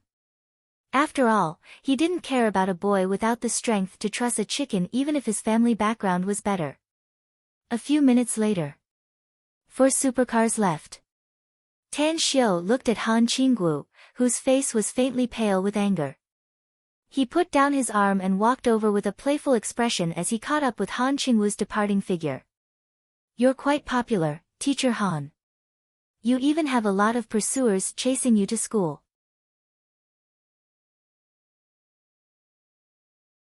Chapter 667. Han Qingwu turned to look at Tan Xiu. The expression on her face was particularly splendid. There was astonishment, joy, shame, anger, and grievance. Finally, those emotions turned into gnashing her teeth. She grabbed Tan Xiu's arm and forcefully twisted Tan Xiu's waist. Ouch! Even though Tan Xiu didn't feel much pain, he still pretended to cry out in an exaggerated manner. Seeing that Han Qingwu let go of his hand with satisfaction, he let out an embarrassed smile and said, Teacher Han, what's that dude's origin? He actually drove his car to the front of the teaching building to woo you. It's very difficult for an average person to do something like that. He's a scoundrel, relying on. Han Qingwu indignantly said, forget it. You won't know it even if I tell you. Anyways, let's change the topic. Don't blame me for deducting your credits if you skip classes for no reason again starting today. Tan Xiu stared blankly for a moment and immediately said, didn't we have an agreement before? I'll take you to Jingmen Island for a tour. You can ask for a leave at any time if I have something important to do later. Han Qingwu rolled her eyes at him and snorted, that was before the new year. I can't indulge you anymore after this year. Besides, you still have the nerve to say that you'll take me for a tour. You left me alone in Jingmen Island, and I don't know where you ran off to. I haven't even found you to settle the account until now. Ugh, Tan Xiu was a bit helpless. He had an important matter to deal with in Jingmen Island. For the sake of the 2 islands in the South China Sea, he had gone all out to kill the fierce beasts and the Yao family. However, it was inconvenient for him to tell this to Han Qingwu, so he could only force a smile and said, how about we talk about it? If I really have something to do, I'll ask for a leave from you. For example, I'm going to hold a very important bidding meeting in Shanghai a few days later, and I'm afraid I'll be delayed for 2 days. Bidding meeting? What bidding meeting? Han Qingwu looked confused. I recently ordered my men to buy a large piece of land in a remote area of Shanghai, said Tan Xiu. I'm preparing to build the magnificent Tang Corporation's HQ as well as an industrial park belonging to the company. In a few days, almost all of the top 20 large construction companies in the country will come here to bid. You want to move the magnificent Tang Corporation's HQ to Shanghai? Han Qingwu was surprised. That's right. Shanghai is an international metropolis and the best gateway to the world. Tan Xiu nodded. If the magnificent Tang Corp's products were to be sold abroad in the future, it would be better to set up its headquarters in Shanghai. Teacher Han, I must personally participate in such an important matter. If you don't approve my leave, I'm afraid I can only skip classes. You can't bear to see me get expelled from Shanghai University for skipping too many classes, right? Han Qingwu hesitated for a moment before she coldly snorted and said, remember to write me a leave slip when the time comes and hand it to me personally. Tan Xiu was overjoyed and immediately flattered, Teacher Han is so understanding and reasonable. I haven't seen you for a winter break, but I've noticed that you've become younger and more beautiful than before. Get lost. A smile finally appeared on Han Qingwu's face as she gave Tan Xiu a coquettish supercilious look. After some exchanges, one of Tan Xiu's purposes for returning to campus had been achieved, so he immediately bade farewell and rushed to the boys' dormitory. On the way there, he called Yu Kai and learned that he, Hu Qingsong, and Zhao Yang were out shopping. It seemed that only Xue Chao was in the dormitory. 10 minutes later, just as Tan Xiu arrived at the dormitory, he saw Xue Chao running out of the door with a big envelope in his hand. He directly stuffed it into Tan Xiu's hand after seeing him. This is? Asked Tan Xiu in surprise. This is your money, said Xue Chao with a simple and honest smile. My wife and I have been working in the everlasting feast hall for half a year and earned a lot of money. Especially during the Chinese New Year, Chief Chi gave us a big red envelope each, enough for us to live for some time. Tan Xiu shot a deep look at Xue Chao and casually stuffed the envelope into his pocket. He put his arm around his shoulder and walked toward the campus gate while saying, I know you don't want to owe me too much. But since you're willing to pay me back, then I'll accept it. We're classmates and brothers. I'll be happy if you have money later, but you can tell me if you don't. Brother. Xue Chao's heart warmed after hearing Tan Xiu's words. He nodded and asked, where are we going? Let's go eat, said Tan Xiu with a smile. At the entrance of Shanghai University. 4 luxury supercars were parked at the side. Song Zizong, with a cigarette dangling from his mouth, looked bored as he watched his 3 bad friends hugging a girl and talking about love. He came from an extraordinary background and was the only heir of the Huaxiang group in China. He lived a life of luxury since childhood, living like a crown prince. However, ever since he stepped into puberty, his rebellious nature caused him to be obsessed with martial arts. He even went through various channels to find a lot of powerful masters to become an expert. Unfortunately, his short-lived enthusiasm made him spend a lot of money, but he didn't learn much of his skills. Last year, he followed his parents to Shanghai to handle some affairs and went out alone to find some scoundrel friends in Shanghai for a gathering. As a result, he had a quarrel with a local hooligan and was eventually chased by the hooligan for a long time. Fortunately, he met Han Qingwu, a woman who had a beautiful appearance but was powerful enough to make him worship her. He still clearly remembered the scene at that time. Han Qingwu's delicate body burst out with terrifying power and speed. She was simply like a tiger entering a flock of sheep. In just a few seconds, a group of hooligans with steel pipes were all beaten down by her. Each and every one of them lay on the ground crying for their parents, looking very miserable. At that moment, Han Qingwu's graceful bearing was deeply engraved in his heart, completely making him worship her under her skirt. Therefore, he didn't try his best to figure out Han Qingwu's identity and her social relations, nor did he pursue her at all costs. It was a pity that the king of Xiang was interested, but the goddess was heartless. No matter how he tried to woo her, Han Qingwu always showed a distant expression and even rejected him many times. Tan Xiu. This was a person he had investigated when he was investigating Han Qingwu. He was once the top scorer in the college entrance examination in Shuangqing province and was also a former student of Han Qingwu. When Tan Xiu came to Shanghai University, Han Qingwu also transferred directly to Shanghai University. He even asked someone to find Tan Xiu's classmates to inquire about the relationship between Han Qingwu and Tan Xiu. The result made him very worried because the news he heard was that Han Qingwu liked Tan Xiu. The reason why she came to Shanghai University was to pursue Tan Xiu. That brat is here, young Master Song. Suddenly, a whistle sounded from the side. A handsome young man with a girl in his arms pointed to the direction of Shanghai University's gate. Song Zitsong looked over there and immediately saw the person he was waiting for. Almost in the blink of an eye, he walked over there and stopped him, asking in a deep voice, "Are you Tan Xiu?" Han Qingwu's student. Tan Xiu slightly furrowed his brows. He didn't expect that Song Zitsong didn't leave and instead came here to wait for him. Although he didn't know why Song Zitsong was targeting him, he was sure that it was definitely related to Han Qingwu. "That's right, it's me." Tan Xiu gave Xue Chao a reassuring look and calmly replied. "Since it's you, then let's make a deal," sneered Song Zitsong. "I'll give you 1 million, and you'll never pester Han Qingwu again. Also, I'll add another 1 million if you're willing to drop out and disappear from Shanghai. How about it?" Tan Xiu hated Song Zitsong's overbearing attitude, but he didn't even have the desire to beat this rich second generation who didn't know the immensity of the heavens and earth. He bypassed Song Zitsong and didn't feel like dealing with him anymore. "Stop right there, surnamed Tang!" Song Zitsong angrily shouted. Tan Xiu slightly furrowed his brows.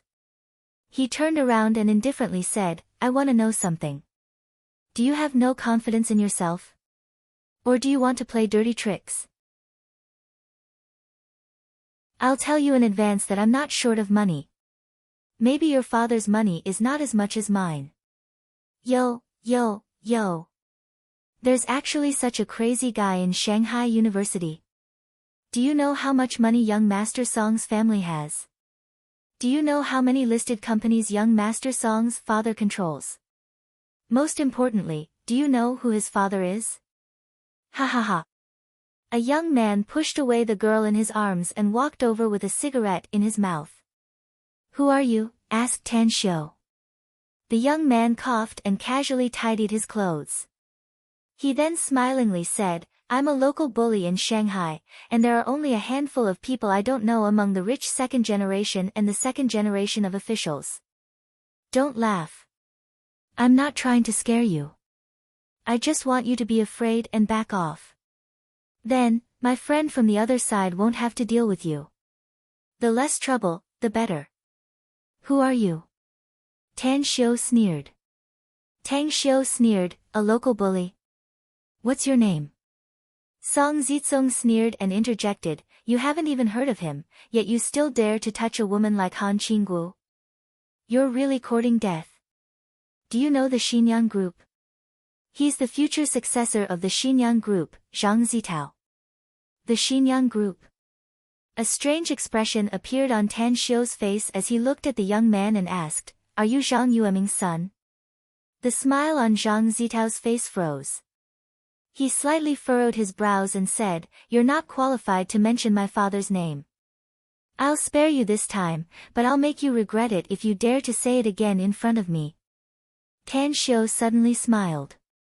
His smile was particularly bright, making Zhang Zitao baffled. He looked at Tan Xiu as he took out his mobile and dialed a number. What a poser! Zhang Zitao rolled his eyes. He folded his arms and leaned on the luxury supercar behind him, looking like he was watching a play. Tan Xiu dialed Zhang Yueming's cell phone and immediately turned on the loudspeaker. The phone rang a few times before Zhang Yueming's hearty laughter came out. "Brother Tang, have you returned to Shanghai? Gu Changmin told me a few days ago that he's waiting for you to come back so that he can hold a welcoming dinner for you." Zhang Zitao's expression instantly froze. His mouth slightly opened and an incredulous look appeared on his face. He was more familiar with his father's voice than anyone else. Tan Xiu looked at Zhang Zitao with a faint smile and then said in a neither fast nor slow manner, "Zhang Yueming, someone just told me that I'll regret it if I dare to say this name. Since when did you become so powerful that you don't even let people mention your name?"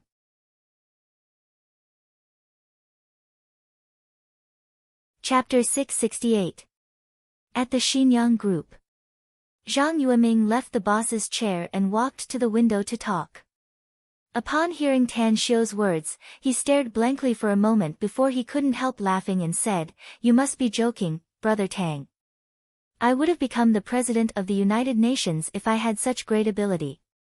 Who's the one gossiping about me? How dare I make such a joke in front of you? Tan Xiu noticed that Zhang Zitao gulped down a mouthful of saliva.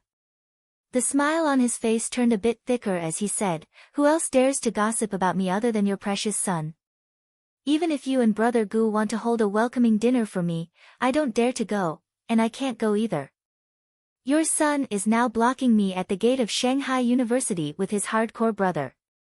He's the local tyrant of Shanghai, threatening me and wanting to clean me up. I'm really scared now." Zhang Yueming's expression instantly turned extremely marvelous. Threatening Tan Xiu. Cleaning up Tan Xiu. Zhang Yueming recalled the various means Tan Xiu used in the past. A chill instantly rushed up his spine. Never in his wildest dreams did he expect that his son would provoke Tan Xiu one day. It's a misunderstanding. It's all a misunderstanding. Brother Tang, if that little bastard is disrespectful to you, you can slap him hard and let him know that his elders need to be respected. Just wait for me, I'll rush over now. Hearing the tension in Zhang Yueming's voice, Tan Xiu immediately said with a smile, "You don't need to come over, Brother Zhang. Your precious son is listening by your side. How about you talk to him on the phone?" "This, might as well."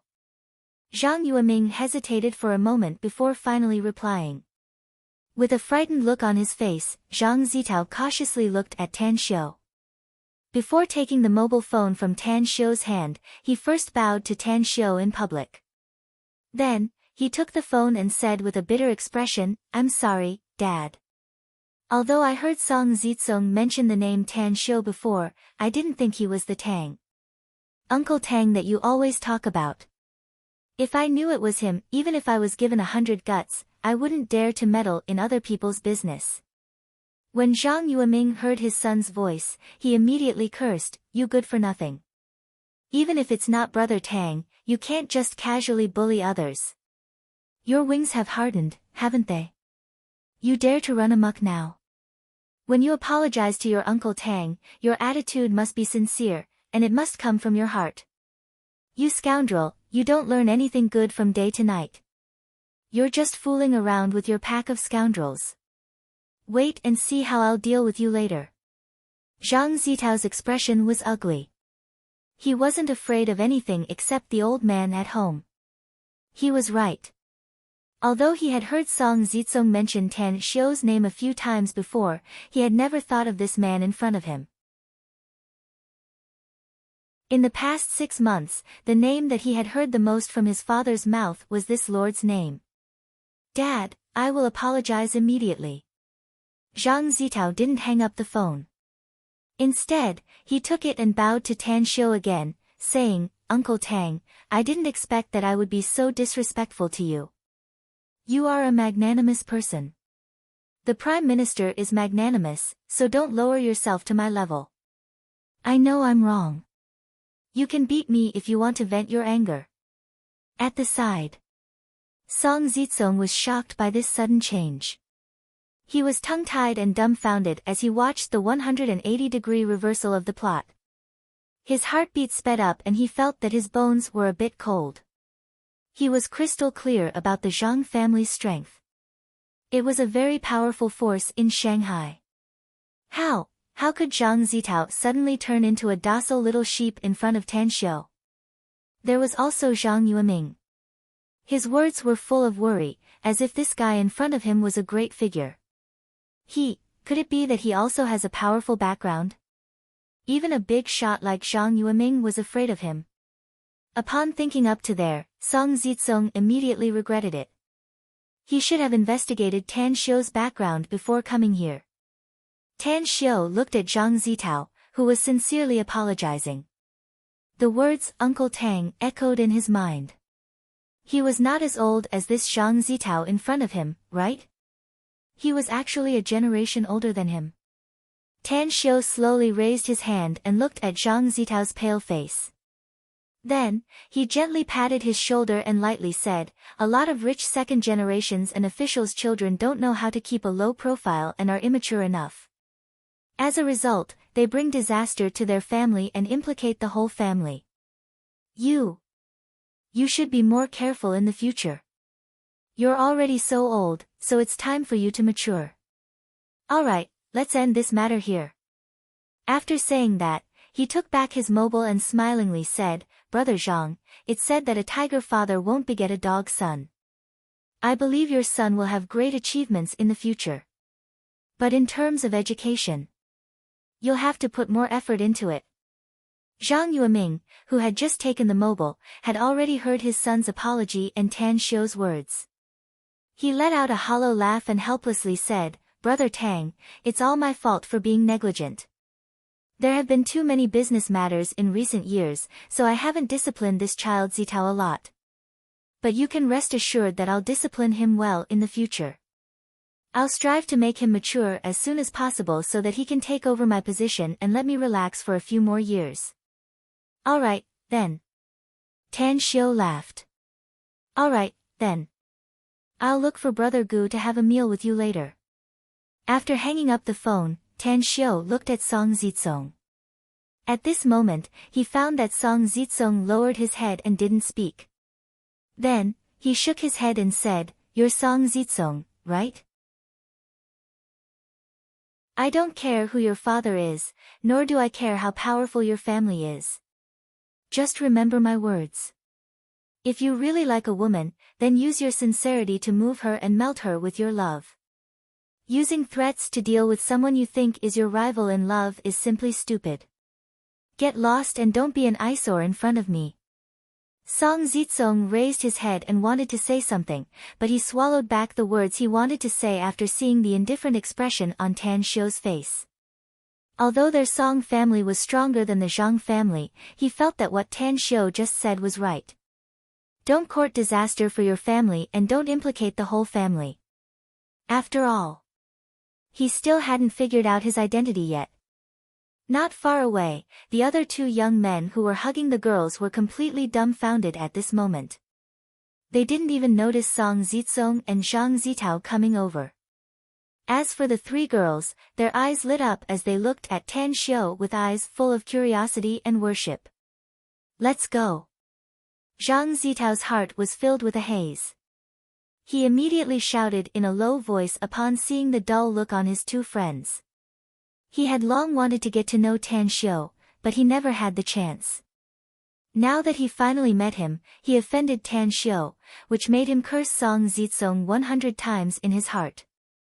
As the four luxury supercars left, Tan Xiu patted the dumbfounded Xue Chao next to him and said with a smile, I say, if we don't go to the restaurant, I reckon Yu Kai and the others will starve to death. Xue Chao came back to his senses and said with worship on his face, You're too awesome, Big Bro Tang. You actually managed to subdue a few arrogant fellows who drove luxurious cars. That Zhang Zitao, are you really his uncle? But how come he doesn't know you? Tan Xiu couldn't help laughing and said, Let's make an analogy. How would you address your dad's friend if you met him? Uncle or uncle, of course. Replied Xue Chao. That's it. Tan Xiu nodded. Zhang Zitao's father and I are brothers, so what do you think his son should call me? Xue Chao patted the back of his head and awkwardly said, Look at my pig brain. I can't even think of such a simple question. Come on, let's go eat. At auspicious restaurant. It was an ordinary restaurant near the University of Monster Science and Technology. It didn't have any special dishes, but there were two advantages that many students of the university liked: the portion was large and the price was affordable. Yu Kai and the others often visited this place when Tan Xiu was not around. When Tan Xiu and Xue Chao arrived, they found that Yu Kai and Hu Qingsong had not arrived yet. After thinking for a while, they called Mu Weining and learned that she had just finished her class and was about to go to the cafeteria with her dorm sisters for a meal. Quickly, Yu Kai, Hu Qingsong, and Zhao Liang came from the outside, while Mu Weining and her three dorm sisters also came together. After some laughter, the fragrant dishes were eaten by everyone, leaving only leftovers. Everyone returned to campus since they had classes in the afternoon. We'll go to the classroom first. The mischievous Jiang Fian winked at Mu Weining and then playfully looked at Tan Xiu before pulling Li Xinjie and Hu Wei away. Yu Kai, Hu Qingsong, and the others also whistled and walked toward the teaching building. Mu Weining had been worried about Tan Xiu. Now that she saw him safely coming to Shanghai, she finally felt relieved. Now that there were only the two of them left, Mu Weining gently pulled Tan Xiu's arm and asked in a low voice, "Have you solved the matter in the West?" Tan Xiu nodded and said, "Don't worry. It's all settled." Mu Weining hesitated for a moment before asking in a low voice, "I want to go to the company tomorrow. Do you want to go with me?" Tan Xiu saw the expectation in Mu Weining's eyes. He hesitated for a moment before nodding and said, "Let's go together then. Tomorrow happens to be Saturday, so there's no class." Mu Weining looked happy and the smile on her face turned thicker. She chatted with Tan Xiu for a while and then left in a hurry. When Tan Xiu came to the classroom, Yu Kai and the others naturally teased him for a long time. The two classes in the afternoon ended in a very relaxed state. Tan Xiu didn't go back to the dormitory with Yu Kai and the others. Instead, he directly left campus and returned to the Blue Star Villa complex. During the afternoon class, he received a text message from Moo. He learned that the power generator had been transported to Shanghai and was now moved to the villa in the Blue Star Villa complex. Generating electricity to temper his body was a method that Tan Xiu had thought about, but he had yet to test it until now. Now, he urgently needed to try it. If it was effective, it would definitely become an important subject for him to train his subordinates. However, to Tan Xiu's surprise, he saw a very unexpected guest before he even entered the house. Even after seeing him, Tan Xiu faintly felt a headache. He really didn't want to see this person if he could.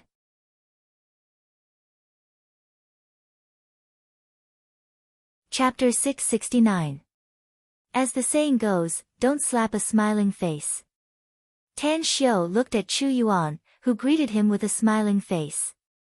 He felt somewhat helpless inwardly, especially since Xueyu followed him to Shanghai.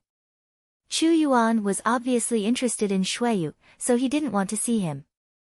However, driving him away would be inexcusable. "Mr. Chu, it seems you have investigated me very clearly." Tan Xiu didn't show his thoughts on his face and said indifferently.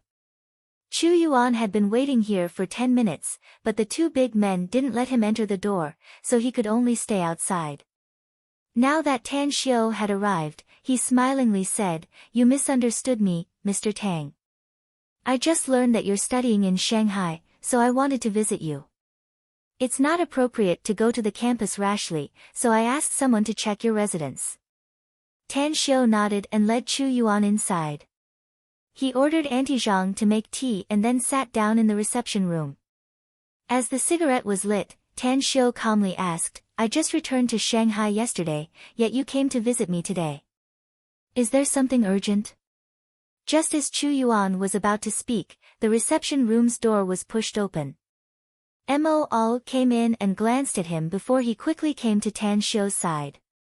He took the cigarette and whispered in Tan Xiu's ear, "The power unit has been assembled and can be used at any time, boss." "Got it. I'll be there later," said Tan Xiu. Moo nodded and left the reception room straight away. Tan Xiu took a puff and lightly smiled, "I'm sorry. My subordinate has something to tell me. Please continue." "I know we haven't known each other for a long time, Mr. Tang, and the number of times we've met is pitifully few, but I really want to make friends with you. My father has taught me since I was a child that one is marked by the company one keeps. Being friends with capable people will bring me a lot of pressure, but it can also make me constantly improve." Having said that, he took out something wrapped in yellow satin cloth from his pocket. He got up and put it on the tea table in front of Tan Xiu and said again, "This is a small object I've collected for many years. It's a small gift for you, Mr. Tang." Tan Xiu squinted his eyes and said with a faint smile, "According to Mr. Chu's identity and status, this little gift is probably not simple, right?" As the saying goes, don't accept rewards without pains. If you're still hiding your true intentions, I don't think we can be friends. Instead, we'll have some conflicts. Chu Yuan stared blankly for a moment before he forced a wry smile and said, "It seems that Mr. Tang has seen through my thoughts." "That's right, I came here for 3 main reasons. First, I sincerely hope that I can be friends with Mr. Tang. We live in a society of human relationships, and the more friends we have, the more options we have. Second, I have heard of some changes that have happened in the strange doors. These changes seem to be related to Mr. Tang. I want to protect a person. She used to teach me for a period of time. She can be considered as half a master to me." Tan Xiu raised his eyebrows and asked, "Who?" "Ling Long Chess Saintess," answered Chu Yuan.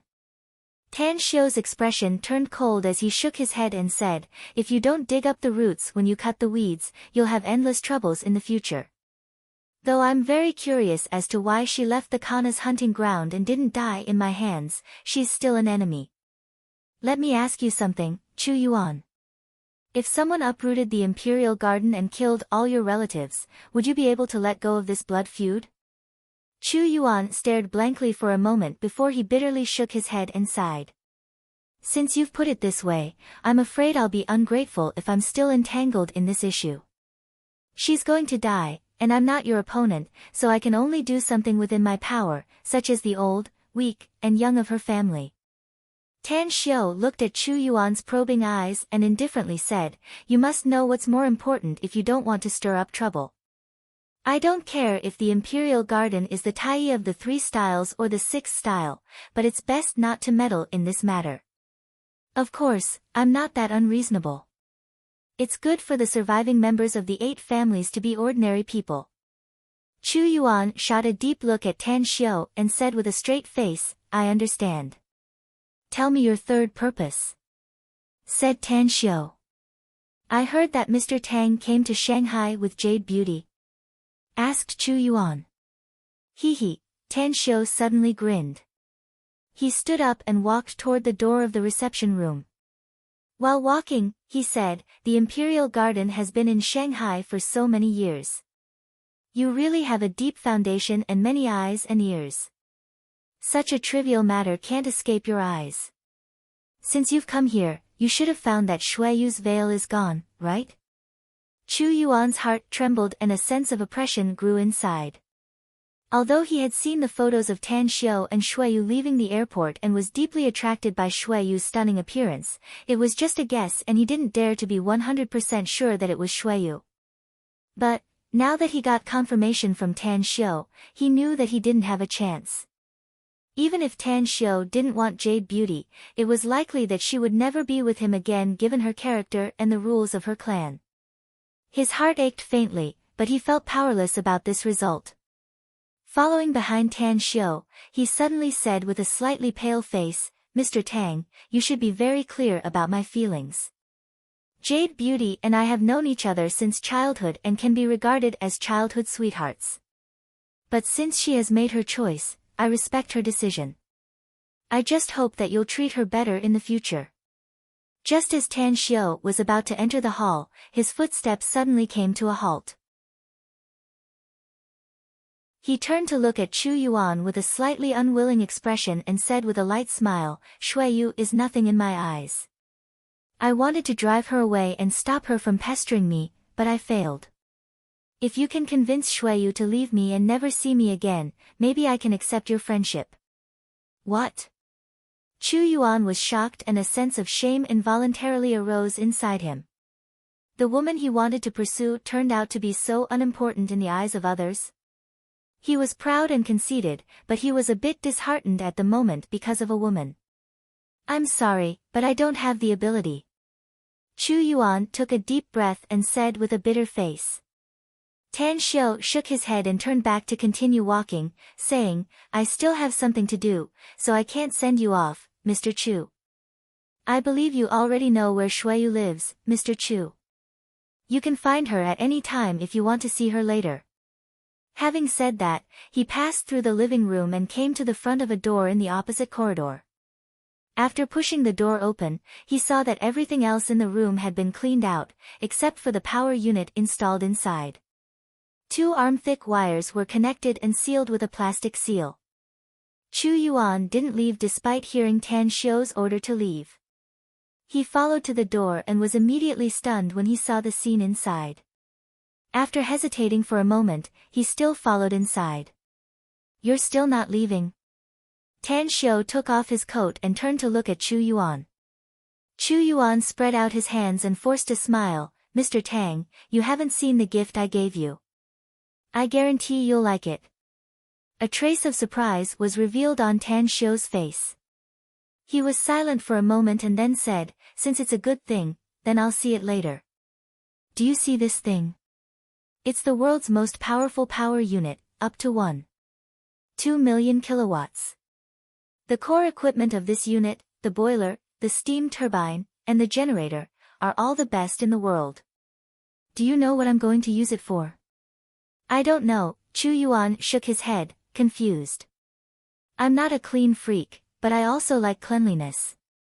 Tan Xiu said with a smile. "Using water to bathe is too boring, and I'm afraid it won't be clean. Do you think it'll be cool to use electricity to bathe?" Using electricity to bathe? "Mr. Tang, you must be joking," said Chu Yuan with a smile. "Anyone who can use electricity to bathe is simply an immortal." Tan Xiu shook his head and quickly took off his clothes, leaving only his underwear. Then, he nodded to Mo in the room. Along with the start of the power unit, the 2 thick wires thrown on the ground slightly vibrated. Tan Xiu grabbed the ends of the 2 wires and removed the plastic seal on them. Suddenly, he felt the violent electric current energy escaping. "Boss, 10,000 volts. Activate the strongest electric current state." Mo looked at the number on the display and said in a deep voice. Tan Xiu nodded and directly inserted the 2 thick wires into his chest. The violent electric current directly drilled into his body at this moment. What made Tan Xiu slightly furrow his brows was that the strongest electric current state of 10,000 volts only made his body slightly numb. His fingers and toes were a bit painful, as though they were bitten by ants at the same time. Hiss! Chu Yuan's eyes almost popped out of their sockets. He was very clear about the power and electric current issues. Once the strongest electric current state was connected to a human body, it would definitely be instantly electrocuted. However, when the electric current hit Tan Xiu's body, he turned out to be, as if nothing happened to him. "Double it," Tan Xiu said without changing his expression. Chu Yuan's heart trembled and he instantly revealed a horrified expression. Even though he was experienced and knowledgeable, he was still frightened by Tan Xiu's words and felt weak all over. "Boss, 20,000 volts. Activate the strongest electric current state." Mo's expression was somewhat calm as he said after operating the power unit. Tan Xiu didn't remove the 2 wires from his body. He had already felt the more violent electric current drilling into his body. The electric current surged in his body. He could even clearly feel that some hidden impurities in his body were burned out by the electric current without him noticing. Moreover, his heartbeat increased by a beat and his blood circulation speed was a little faster than before. That kind of numb feeling was also a lot stronger, causing the cell division of his body to accelerate a little. But only a little. "Double it again," Tan Xiu said in a deep voice. Chu Yuan couldn't help but shiver and exclaim, "Don't."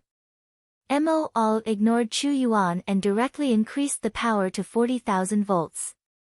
The boss used his own body to experiment. He was somewhat looking forward to it because Tan Xiu had told him that once the plan to use electric current to refine the body was feasible, it would be of great benefit to cultivators like them.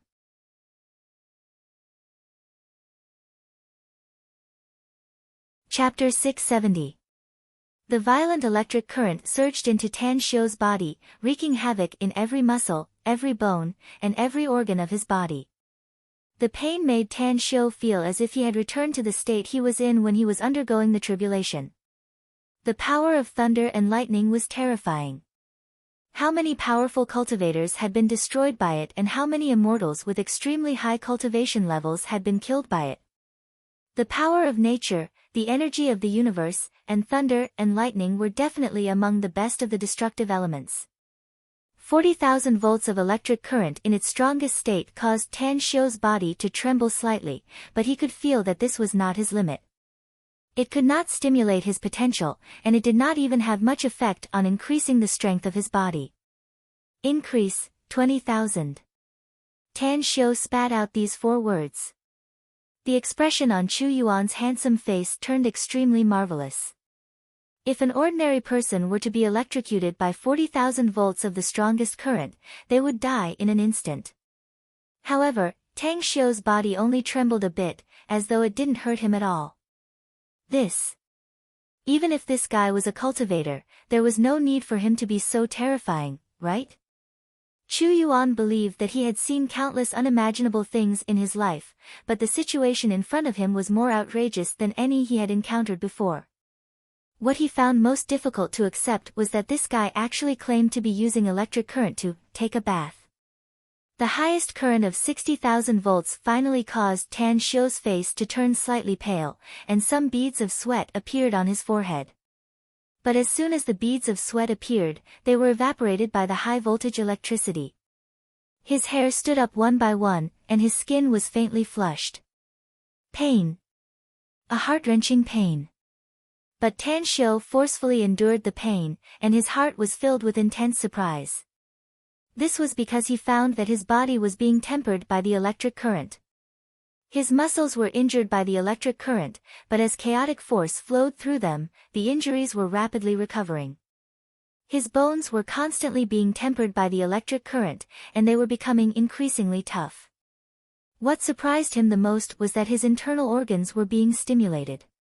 Under the stimulation of the electric current, his internal organs were operating nearly twice as fast as usual.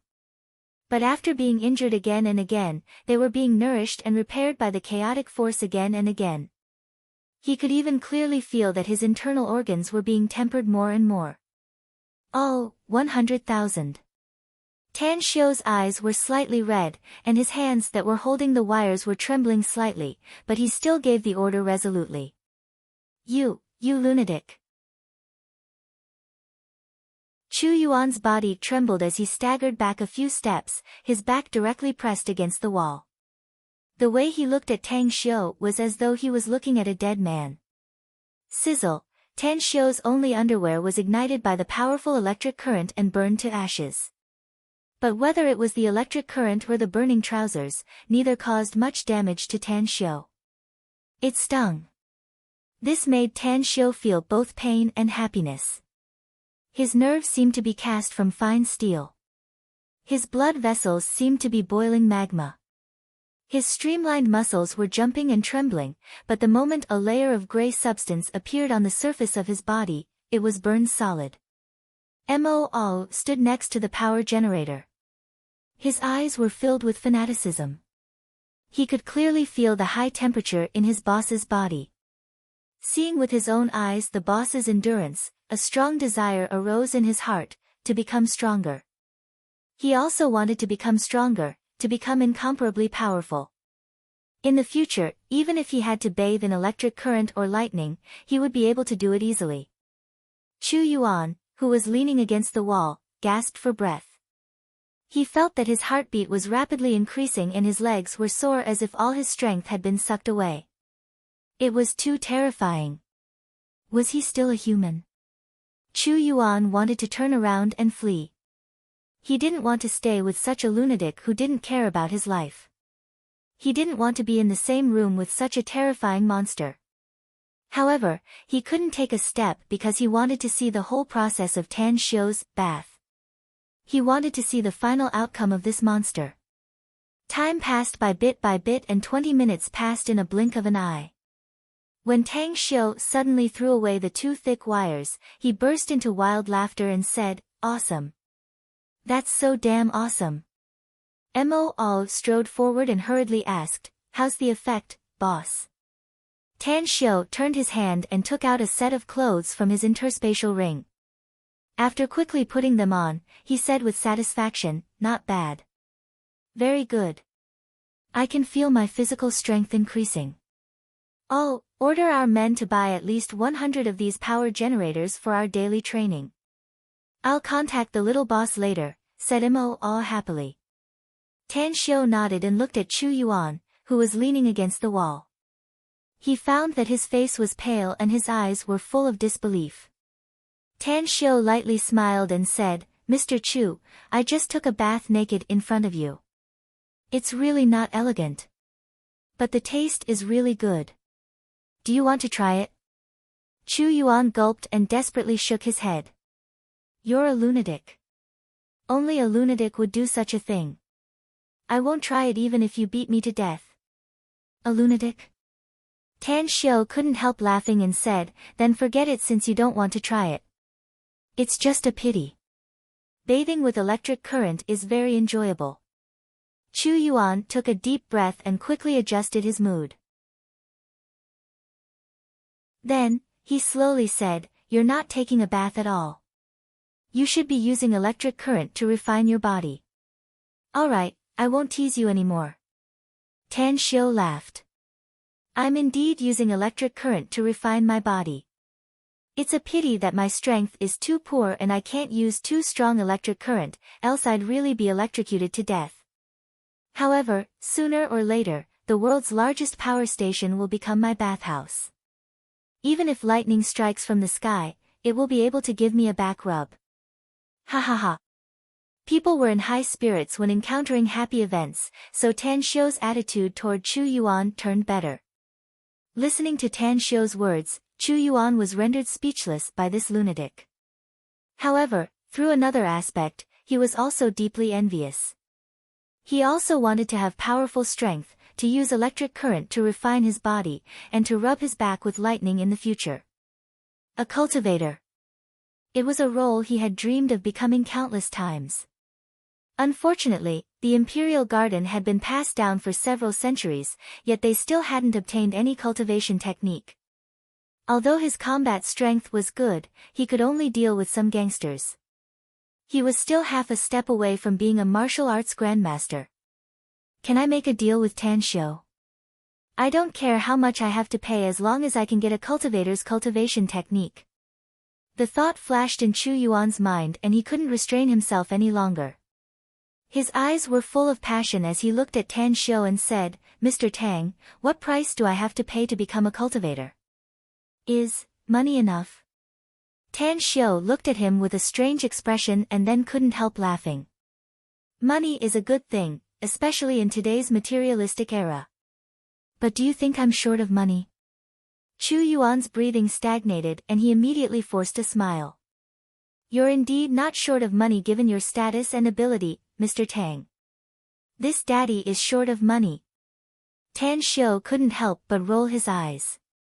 He didn't expect that such a shrewd person like Chu Yuan would be so ignorant. He just said those words to increase his bargaining power. He didn't expect that Chu Yuan would actually agree to his words. However, he was also reluctant to sell cultivation techniques. After all, the world's spiritual qi was thin and cultivation resources were scarce. Having more cultivators meant more competitiveness. He could see that Chu Yuan was a very ambitious person. Although he wasn't afraid of him, he thought that he shouldn't sell the cultivation technique to him for the time being in order to avoid trouble and prevent the cultivation technique from being widely spread. It was money, after all. As long as he worked hard to earn it, he would be able to get a huge amount of funds in just a few years. He couldn't afford to create trouble for himself for petty profits. Tan Xiu waved his hand and smilingly said, since you think I'm not short of money, then don't think about the deal. Maybe I can teach you a cultivation technique if I'm interested in it a few years later. But for now. No. A disappointed look appeared in Chu Yuan's eyes, but he was unwilling to give up. After pondering for a moment, he secretly decided that no matter what method he had to use, he must get a cultivation technique and become an expert as soon as possible. After all, Tan Xiu wasn't the only person in the world who had a cultivation technique. He believed that he could get it as long as he could afford it. Knock, knock, the door was knocked and a middle-aged man entered the room. Boss, Miss Ouyang is here. Tan Xiu stared blankly for a moment before he immediately nodded and said, tell her to wait outside for a while. I'll come out later. A few minutes later. Tan Xiu came to the living room with Chu Yuan and saw Ouyang Lulu sitting with her legs crossed and eating a lollipop. A smile appeared on his face as he said, you're quite well informed, Lulu. How did you know that I've just returned to Shanghai? Ouyang Lulu jumped up from the sofa and glanced at Chu Yuan behind Tan Xiu. She immediately opened her arms to hug Tan Xiu and affectionately said with a smile, this young lady's magical power is boundless, so I knew that you've come back just by pinching my fingers. I haven't seen you since the winter vacation. Did you miss me? If you dare to say no, I'll make a scene for you. Tan Xiu patted her back and smelled her fragrance, saying with a smile, I missed you, all right? Ouyang Lulu was satisfied and released Tan Xiu. She tilted her chin toward Chu Yuan a few times and asked, your friend? You can say so. Tan Xiu said with a smile. Ouyang Lulu extended her hand to Chu Yuan and coolly said, hello, I'm Ouyang Lulu, the owner of Paradise Manor and also Tan Xiu's first wife. Imperial Garden, Chu Yuan. Chu Yuan was amazed by Ouyang Lulu's beauty and was even more shocked by her last sentence. At this moment, he finally understood why Tan Xiu didn't like Xueyu. Although Ouyang Lulu's appearance, figure, and temperament were not better than Xueyu's, they were not worse. Squeezing out a smile, Chu Yuan looked at Tan Xiu and said, Mr. Tang, I still have something to do, so I'll go first. If you have time later, feel free to visit the Imperial Garden. You haven't seen the gift yet, have you? Tan Xiu asked with a strange expression. Chu Yuan coughed dryly and said, you have a guest here. Miss Ouyang, so I won't stay any longer. That small gift is for you, Mr. Tang. You can slowly appreciate it later. You're tuning in to the Blissful Bookshelf YouTube channel. We're so grateful for your support and don't forget to subscribe to join us on this incredible journey through captivating stories. Your generosity through donations truly makes a world of difference, as it's the primary source of revenue that allows me to expand and enhance this channel for you. Thank you from the bottom of my heart for being a part of this adventure.